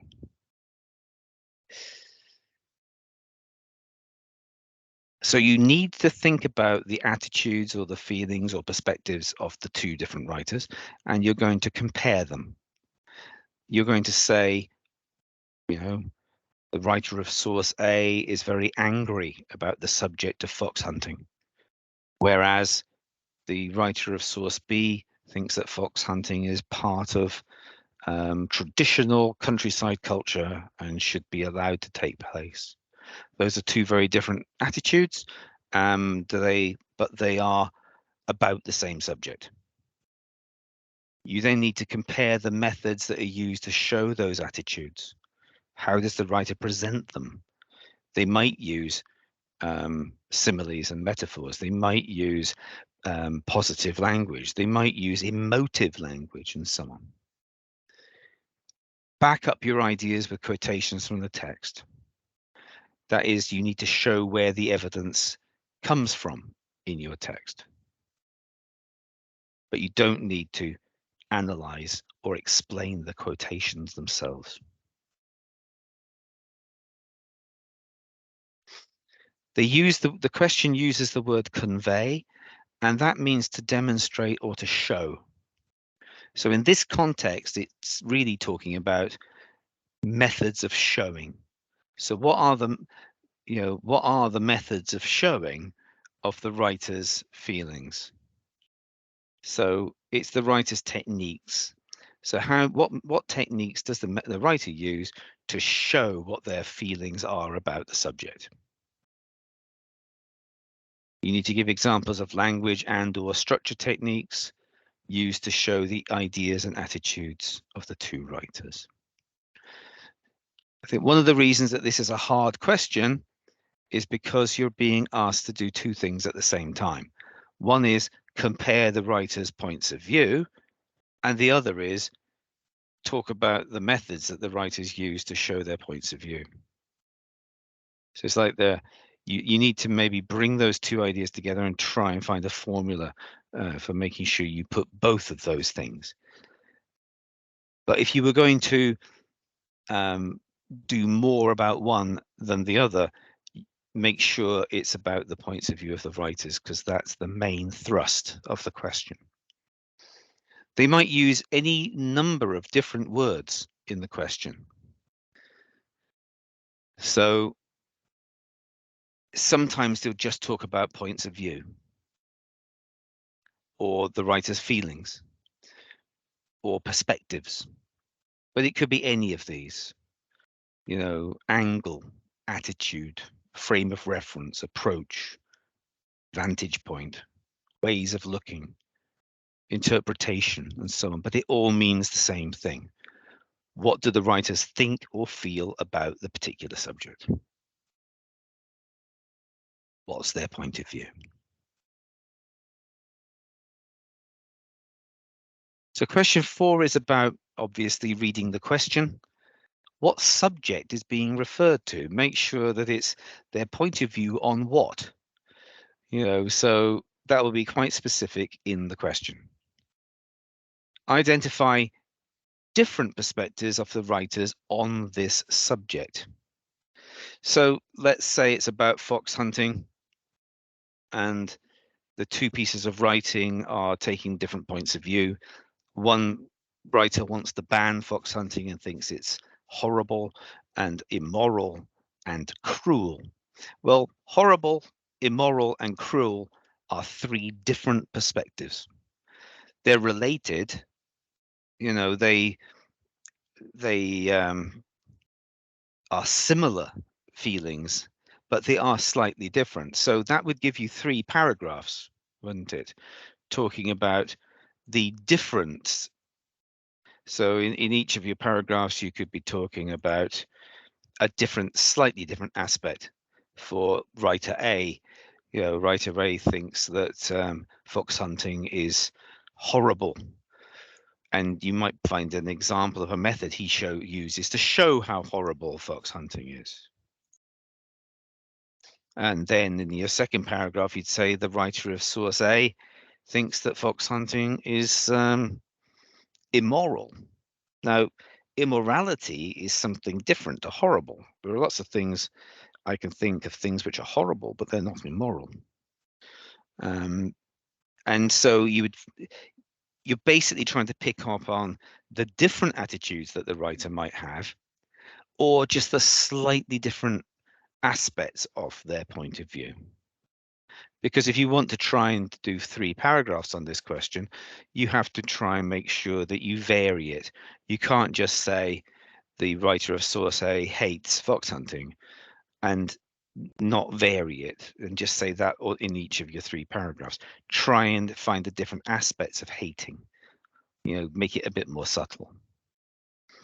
An example of this was the one about the fairs and festivals. The lady journalist who went to Glastonbury hated the idea of going to Glastonbury, very negative at the beginning, and then she mellowed towards in the middle, and at the end she quite liked it. Now that shows that the writer has changed their points of view as they've gone through the article. If they do that, if they change their point of view, you must reflect that in your answer. You must show that you've understood that they've changed their point of view. Others, like Dickens, when he went to see the fair, he seemed to enjoy it all the way through. So you're looking for different aspects of enjoying. You're looking for subtle differences there in what it is that he's enjoying. Might not always be possible, but if you can only find 2 different attitudes for one of the texts, that's fine. But try and find, some different ways of saying it.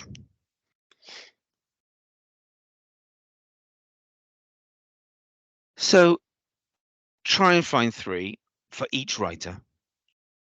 And so the different perspectives, trying to find 3 different methods that each of the writers uses. Those methods don't have to be different. It's quite obvious that to try and put across their different points of view, they might use the similar methods. It's not the methods that have to be different. It's only the perspectives or the ideas that have to be different. So both of them might have used similes, both of them might have used metaphors, both of them might have used onomatopoeia, both of them might have used humor. That's fine. The methods don't have to be different. It's the points of view of the writers that is different. And again, it's those double P paragraphs to set it down. So a format of one of the paragraphs from this answer might be like this. The writer of source A has this particular perspective. And that could be that they're very negative, or they're fearful, or they're angry, or they're happy and joyful and, whatever, but say what it is. He or she uses this particular named method to show this perspective. So the writer uses, a negative tone. They use a particular language feature like a simile, or they use a structure feature like having one word or one line standing by itself with an exclamation mark at the end to really forcefully put over what they feel. And then for each of those, your example or your quote would just be that method being used. It can just be about choice of words. It uses lots of negative words to show how angry and negative they feel about the what the writer is talking about. And you just quote a few of the words. And then you say, in contrast, on the other hand, however, and do the same for source B. And that would be one direct comparison between the two. And do it 3 times.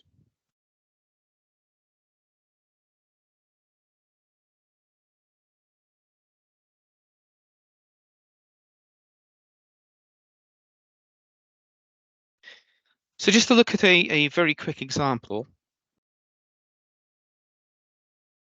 you compare how the writers have conveyed their different views and experiences of the institutions they describe. So in this particular one, it was about prisons. I think one was a prison and one was a youth offenders institution, doesn't really matter. So they were being asked, they were both talking about prisons. It is how they've conveyed their different views and experiences of the institutions. So it's the prisons themselves that they are describing. How have they conveyed their views and experiences of the prisons? And remember, we're looking to compare their different views and experiences, as well as comparing the methods that they've used. So if we have a look at this example,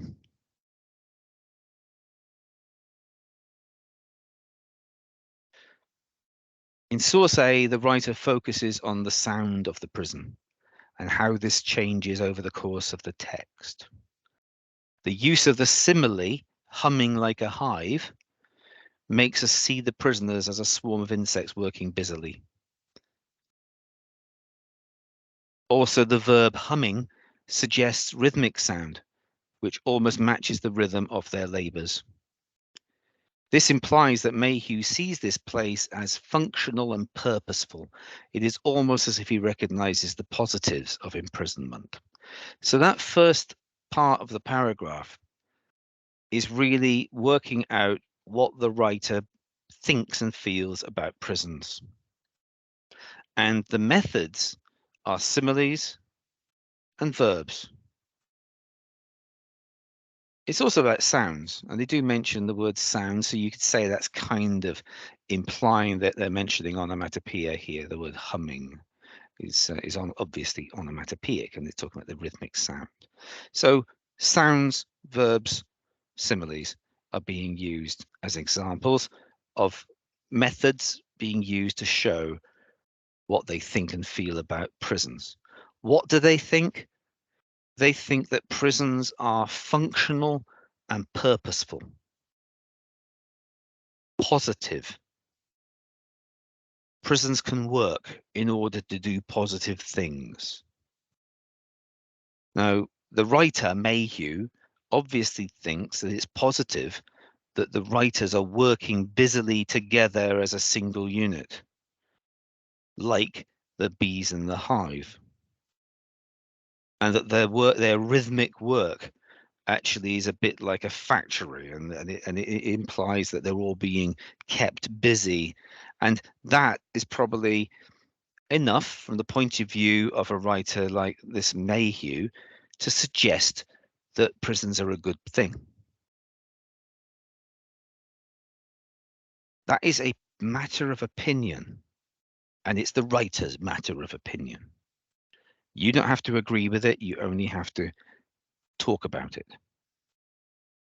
Now, the contrast is with this other writer, Cavendish. Cavendish also draws attention to sounds. So keys being turned in the locks, metal gates that clang. The onomatopoeia clang is jarring, harsh sound, which suggests that Cavendish's experiences of prison are uncomfortable and perhaps even threatening. So still talking about sounds. So the technique, the method is actually similar. This time they actually use the word onomatopoeia. And you only have to use these buzzwords once or twice in order to get your marks for those. You don't have to use it all the time. So clang, jarring, harsh. So these idea of something that is jarring and harsh is negative. And it suggests that prisons are uncomfortable and perhaps even threatening. And you can see that there is a contrast between prison having a positive purpose and being uncomfortable and even threatening. There is a difference of focus between the two writers. One of them is really thinking about the social value of prisons. Are prisons useful to society? They're making these people who have done bad things work and function in a purposeful way. The other is thinking more about what it's like to be in prison, and is it a happy place? Is it a good place? Is it a safe place, or is it actually quite uncomfortable and threatening? Two different points of view, and yet the methods are fairly similar. We're talking about words which imitate sounds, and onomatopoeia, and so on. So simile, verb, onomatopoeia, those are the specific technical words used. But even in the first part of the paragraph, we're talking about sounds. Both writers talk about sounds of the prison, but they interpret those sounds differently. And the opinions, prison is functional and purposeful, prison has positives, prison is an experience which can be uncomfortable and even threatening. And those are the two different writers' perspectives. Any questions about that one? About this that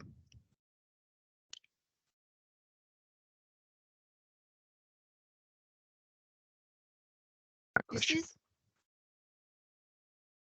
Yeah, go on. Sorry. This is only one point we have done. Yeah, we need to do 3. Yeah. I mean, obviously, I think if you went into that much detail, 2 would probably be perfectly acceptable. That was a very detailed, a very high level answer, because you could see by the extra explanation that student was putting in, that would be a very high level answer. Thank you. There are ways of being a lot simpler with this answer, which could probably get you half marks or a little bit more than half marks, simply by saying the writer in source A is really angry about the way that prisons are. He uses onomatopoeia to show how threatening and unhappy prisons can be, and the example would be the clanging of the keys. Now, if you just did that and then compared it to, but on the other hand, the writer of source A thinks that the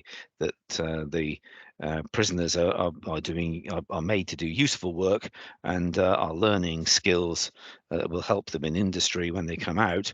And he also uses onomatopoeia to show that, and then you put humming like a hive. Obviously, that's similar, but it's a much simpler comparison, and you haven't gone into so much depth talking about what the writer's feelings and impressions and needs are. You haven't gone into so much detail explaining what the writer really is trying to say about their feelings, and therefore it probably, if you did 3 like that, we're talking about 10 or 11, 12 marks, whereas if you did the other, if you did the full-on one like this, a couple of those paragraphs would put you up towards 15, 16. Just depends how much detail you want to go into. Yeah. This is one of those questions where the examiners suggest that you can get bogged down in it. It is a question that is aimed at the higher level candidates. I think it's quite easy to get some marks on it very quickly if you do simple comparisons, as long as you're comparing the right things. You're comparing what you think the writer is saying from their point of view, and you are identifying methods that they've used. I think you can get half marks or more quite easily. But to try for the very high marks is really for people who are looking for those much higher grades. That may be some of you and not others. It depends on what your targets are. It may be that you don't want to spend 20 minutes on this question, but rather get as many marks as you can in 10 minutes and use those other 10, the other 10 minutes doing something else. Sumaya? Yeah, well, when you say higher marks, what do you mean by a higher mark? Right, as you know, it goes from grade 1 up to grade 9. Yeah. And we used to have 2 different papers. So people who were identified as being up in the higher echelons. So in those days, who would A star, A, B, they would do the higher paper, and everybody else would do the foundation paper. And although we now differentiate between foundation and higher classes, we all do the same paper. But the examiners still need to make sure that higher level candidates, the ones who are aiming at the level 9, level 8, level 7, are given the opportunities to get extra marks. So some of the questions, the question 4s, and the higher marks of some of the other questions are designed to give the people who want to achieve level 8, level 9, that's where they're going to get those extra marks from. Yeah. That's why there are 12 marks to get on questions on the language question on this paper rather than only 8. They expect those marks to be gathered by those people who are going on to get the higher grades. That's what they mean. Yeah. So if you just want to pass, if your aim, your target is to get a level 4 or a 5 and just pass the exam, it may be that you don't want to spend too much time on question 4 here, because you could spend a lot of time, which would be better used on question 5, and actually not get that many marks. It's just it's the realism of it. Some people, that actually I'll just be happy passing, and there are other people who will be really unhappy if they don't get a level 8. And if those people need to maximize their marks on all the questions. But it is like talking to 2 different audiences. Is that okay? Yeah. So how does the examiner know who's the higher candidates and who's not? They don't. They simply mark the paper and award the marks. It's the way that the questions have been designed to provide more opportunities to get higher marks.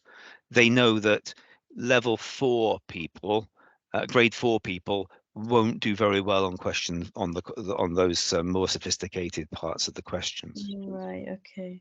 Yeah. Yeah. See, what would it be? Would that be a grade 7? I think. Did somebody want to answer for me? Grade 7. Yeah, grade 7 through to yeah, high grade 6 to grade 7. Yeah, B. And then you get your A is grade 8, and your A star is grade 9. But actually, grade 9 goes higher than A star, so it becomes also A star star. But rather than bring in A star star, they decided to change it to numbers because it would have got ridiculous. I think a few years and they'll bring in a grade 10, just to constantly try and squeeze extra levels for the elite students. And you'll find that there are certain courses you can't get onto without having a grade 10. But that's the way that the logic of the change of levels was all about. Grade A is not high enough. I mean, we only had grades A downwards when I did it. Well, no, I didn't even do GCSE. I did O level, but grade A was the highest. And until the early 2000s, grade A was the highest. You couldn't get higher than that. But then it wasn't differentiating people enough. What about the top 2%? They need to be recognized. All right, so we bring in A star. And then even that wasn't enough, so they bring in grade 9. Is it grade 4 and 5 is equal level 2 or is it level 1? Yes, that's right. Grade 4 and 5 are considered equivalent to the old C grade at GCSE, and so that is a level 2. Yeah. But the GCSE is a level 2 qualification. But obviously, the spread of grades has significance, because there are certain courses and certain professions that you might find they'll specify they need a particular grade at GCSE. So if you need, we had to put somebody who had to come back and redo their GCSE because they wanted to do teacher training, and the teacher training colleges he was applying for specified a grade 6 or above, and he got a grade 5, so he had to retake, even though he'd passed. Yeah. Will it be still free if we resit after getting grade 4 or 5? Unfortunately, not. No. No. No, the government funds you if you don't have a so it's level 4 or grade C. So if you've got grade C or level 4 at GCSE, you can't get a free course. Okay. Right. And then it's about how much it actually is and whether you can get it funded by whoever. If it's something you're doing for work, that work might fund you, but yeah. Yeah. Thank you. Okay. Just wanted to know. So is level 4 a C then? Yes. Oh, Yes. level 4 is a C. So what's level 5 then? Would that be a level B? level 4 5 is a C. It's considered a C. Now, I mean, if it's in terms of you're using it for something, like going on a college course, doing an A-level course or something, or apprenticeship, or it's for a particular job, you need to check what grade those people want. So I know my daughter went off to do English literature, but yeah, it was English A-level, and they actually wanted a grade 7. They were only accepting grade 7s and above. So it really does depend where you want to go and what you want to do. You have to shop around. Somebody else has got their hand. Sorry, go on. How much is for resetting the exam? How much is it? I think the last time I looked, and it's for the cost and it's the cost of the whole course and the exams. It's something like £280. And if we just want to do the exam, we don't want to do the course. Right. Is that okay? You can't do that with us. Oh, okay. There are 2 ways you can go. If you don't get a grade 4 and you're only a few marks away, like 3 or 4 marks away, then you can do a resit where we do the exam in November, and you come back for maybe 6 sessions, 6 weeks, and then you do a retake in November. That's if you're only a few marks away from a pass. If you are further away than that, the only option is to retake the course from September onwards, and it's free as long as you don't have a grade 4.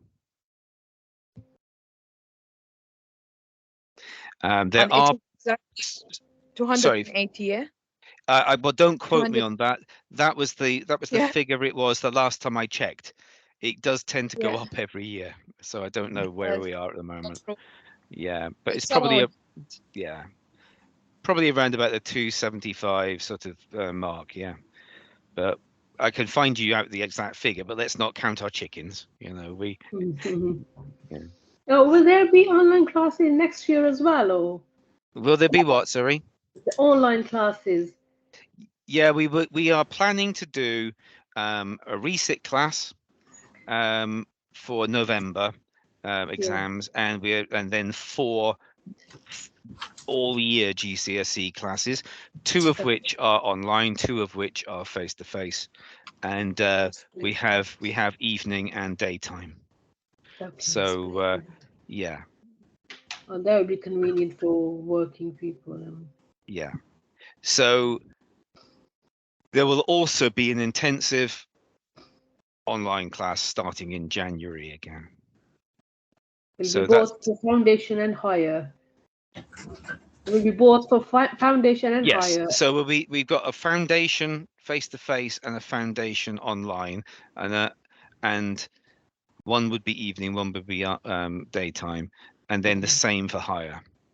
Okay. All right. And then the one that starts in January and just does the same exams would be an online higher.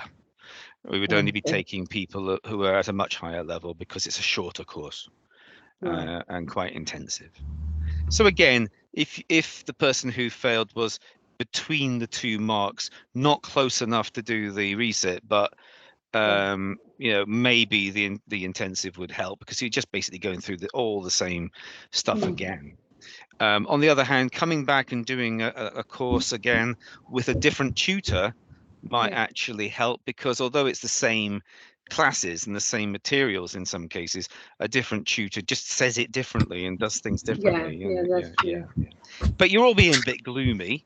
You know, let's hope everybody passes and does the, you know, Hopefully, and yeah, that's good. hopefully. We want to pass. We don't want to come back. Yes, That's we do. right.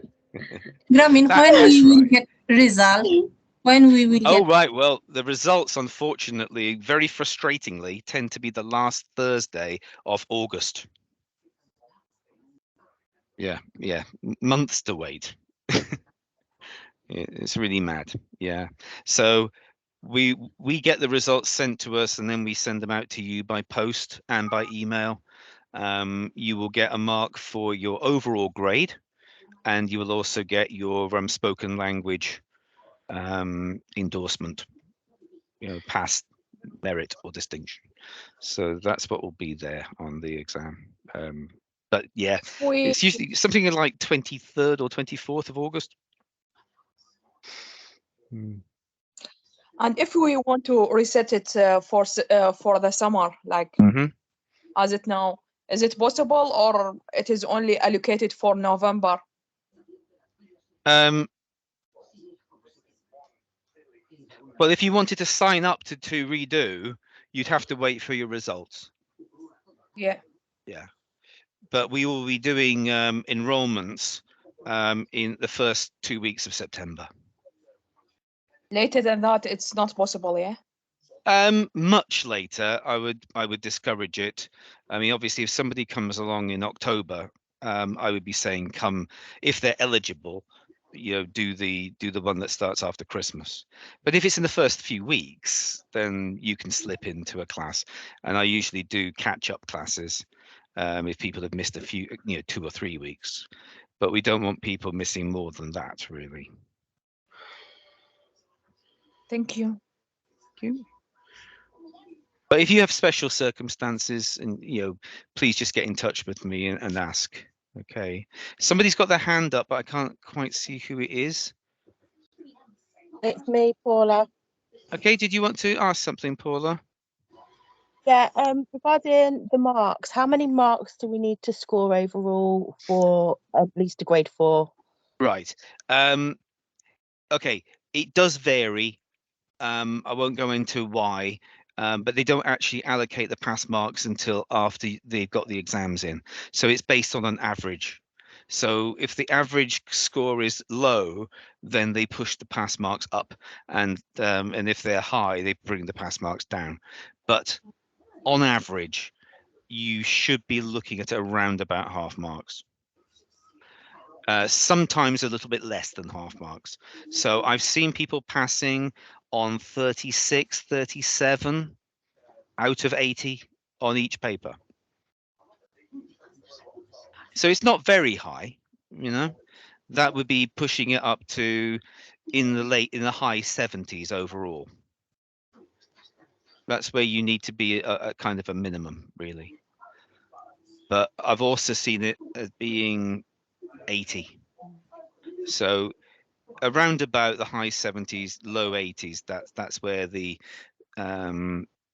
the grade 4 would be, and then it goes up in jumps. Your maximum mark is 160. Also, they don't do different weighting. Every mark means exactly the same. They just add all the marks together. Yeah. Samaya? Yeah, you know, when we get our results, do we get to know how much we scored on each question? No. No. No. We just get a But grade. but we can see that within a couple of weeks they release that information to us, and then we can go onto the website and see what you got in terms of the marks on both papers. So so we would know by the time it comes time to sort of like coming back to do the course again in September, we'd know whether or not you would be eligible for the retake, or whether it would be better just to do the course again. But what if you don't want to do the retake and say you got a grade 5, but you just want to know what you scored on each question? Just drop me an email. I should know by the first couple of weeks of September. Okay, and you'd be able to give us that information. They don't tell us immediately, but they do tell us before the courses start again, because obviously for retake purposes we need to know who got close. Okay, what if a situation arises where you're just 1 mark away from a grade 6 or a grade 7? Right, well, it's possible to get them to do a remark. Okay, is that something that you offer? Well, we have occasionally done remarks, not usually for a difference in grade, but maybe a difference in passing or failing, because that's more serious, obviously, for people. But if it was something like you desperately needed a 7 in order to get a particular course, and you were very, very close, we might consider it, because it does cost us money. If it was something where we thought, look, the chances of them changing it are really low, it's up to you. If you want to get a remark, we will do it, but we would have to charge you the fee, and that could be something like £75, and they will get somebody else to remark both papers, and then your mark could go up or it could go down. Oh yeah. And we have had that. We've had people who actually their marks went down. It didn't make a difference in grade, but they actually shaved off a couple of marks. But on the other hand, we have had 2 people in the last 5 years who came back to do the retakes, but were having a remark done, and they actually left before the end of the course because the remarks came back and they passed. So it can work, but it's a case by case thing. It's a case by case thing. They are tighter on it now than they used to be, because you used to get this thing in private schools, like where they pay fees. They would just take everybody and get a remark done, and it became a bit of a scandal that they were massaging the marks like that. So they're being a lot tougher about remarks. They say, look, this examiner might give a couple more marks than that examiner, but on average it doesn't make any difference, so we're not going to allocate those extra 2 marks, even though it would have made a difference in grade. They can be really quite tough, but we would look at it in a case-by-case basis. If you're not happy with your grade for any reason, get in touch with us straight away. Anything else I can help anybody with at the moment? Graeme, I really respect your hard work to teach us, and my own teacher, Roxana. But Graeme, if the stuff in Kovler, I noticed, it's just gone off after the class is off. Is that possible to stay there a little bit longer, or this YouTube, things, so we can study over the summertime, because these are really, really tough for me myself. If I close down, I'm really going to forget most of it. We keep those websites, don't get eliminated like the functional skills ones do.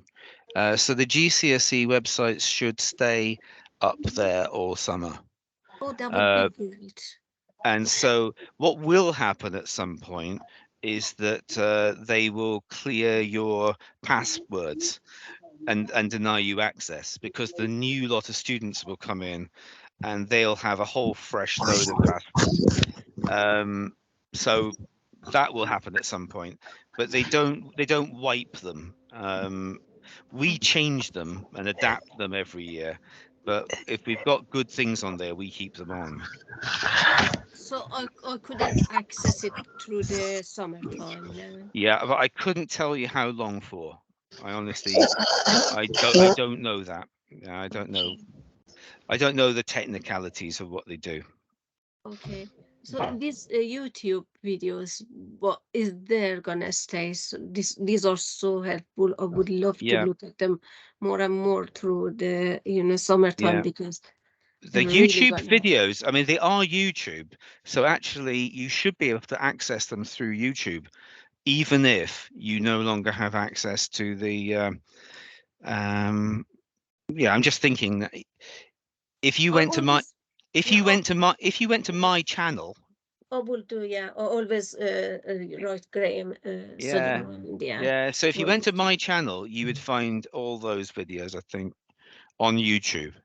that would be great. So you're not gonna Yeah. take them off Oh now gosh, through the. no, no, no. That's great. No, no, Oh, you come back that's in 10 years' time, you might find the videos that you are in are still being used. Thank you very much. That's really going to be helpful for myself. Thanks. Okay, you're welcome. If anybody else, if you think of any questions you need to ask, if you want anything confirmed, you've got any worries, please just drop me an email. Graham, Yes, Lucinda. please, the paper we did, the essay part, is it the narrative writing? Is it about write about you meeting a wild animal or an animal? Mm-hmm. Any animal? Is it any animal or a wild animal? Yeah, that's what it said, wasn't it? A wild animal. Yeah. It was a wild animal. Yeah. But you see, meeting a wild animal might mean you describing a wild animal.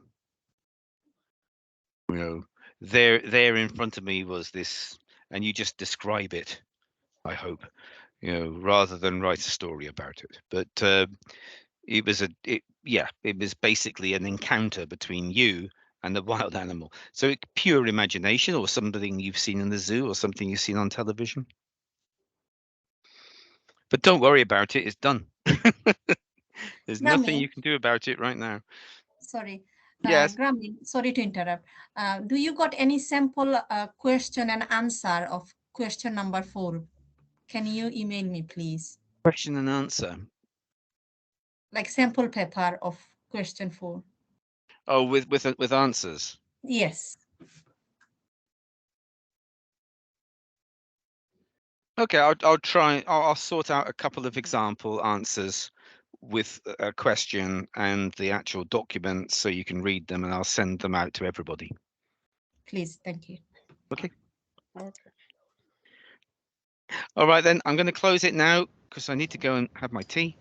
And good luck to everybody. If I'm not going to see you again before then, I will see you on the Monday morning, and at least you'll know everything. You know where you're going. You know where you're sitting, and it's going to be less upsetting than it was on Monday this week. Okay. All the best, everybody. Thank you. Thank you. Right. Bye-bye. I'd like a normal session on Thursday, please.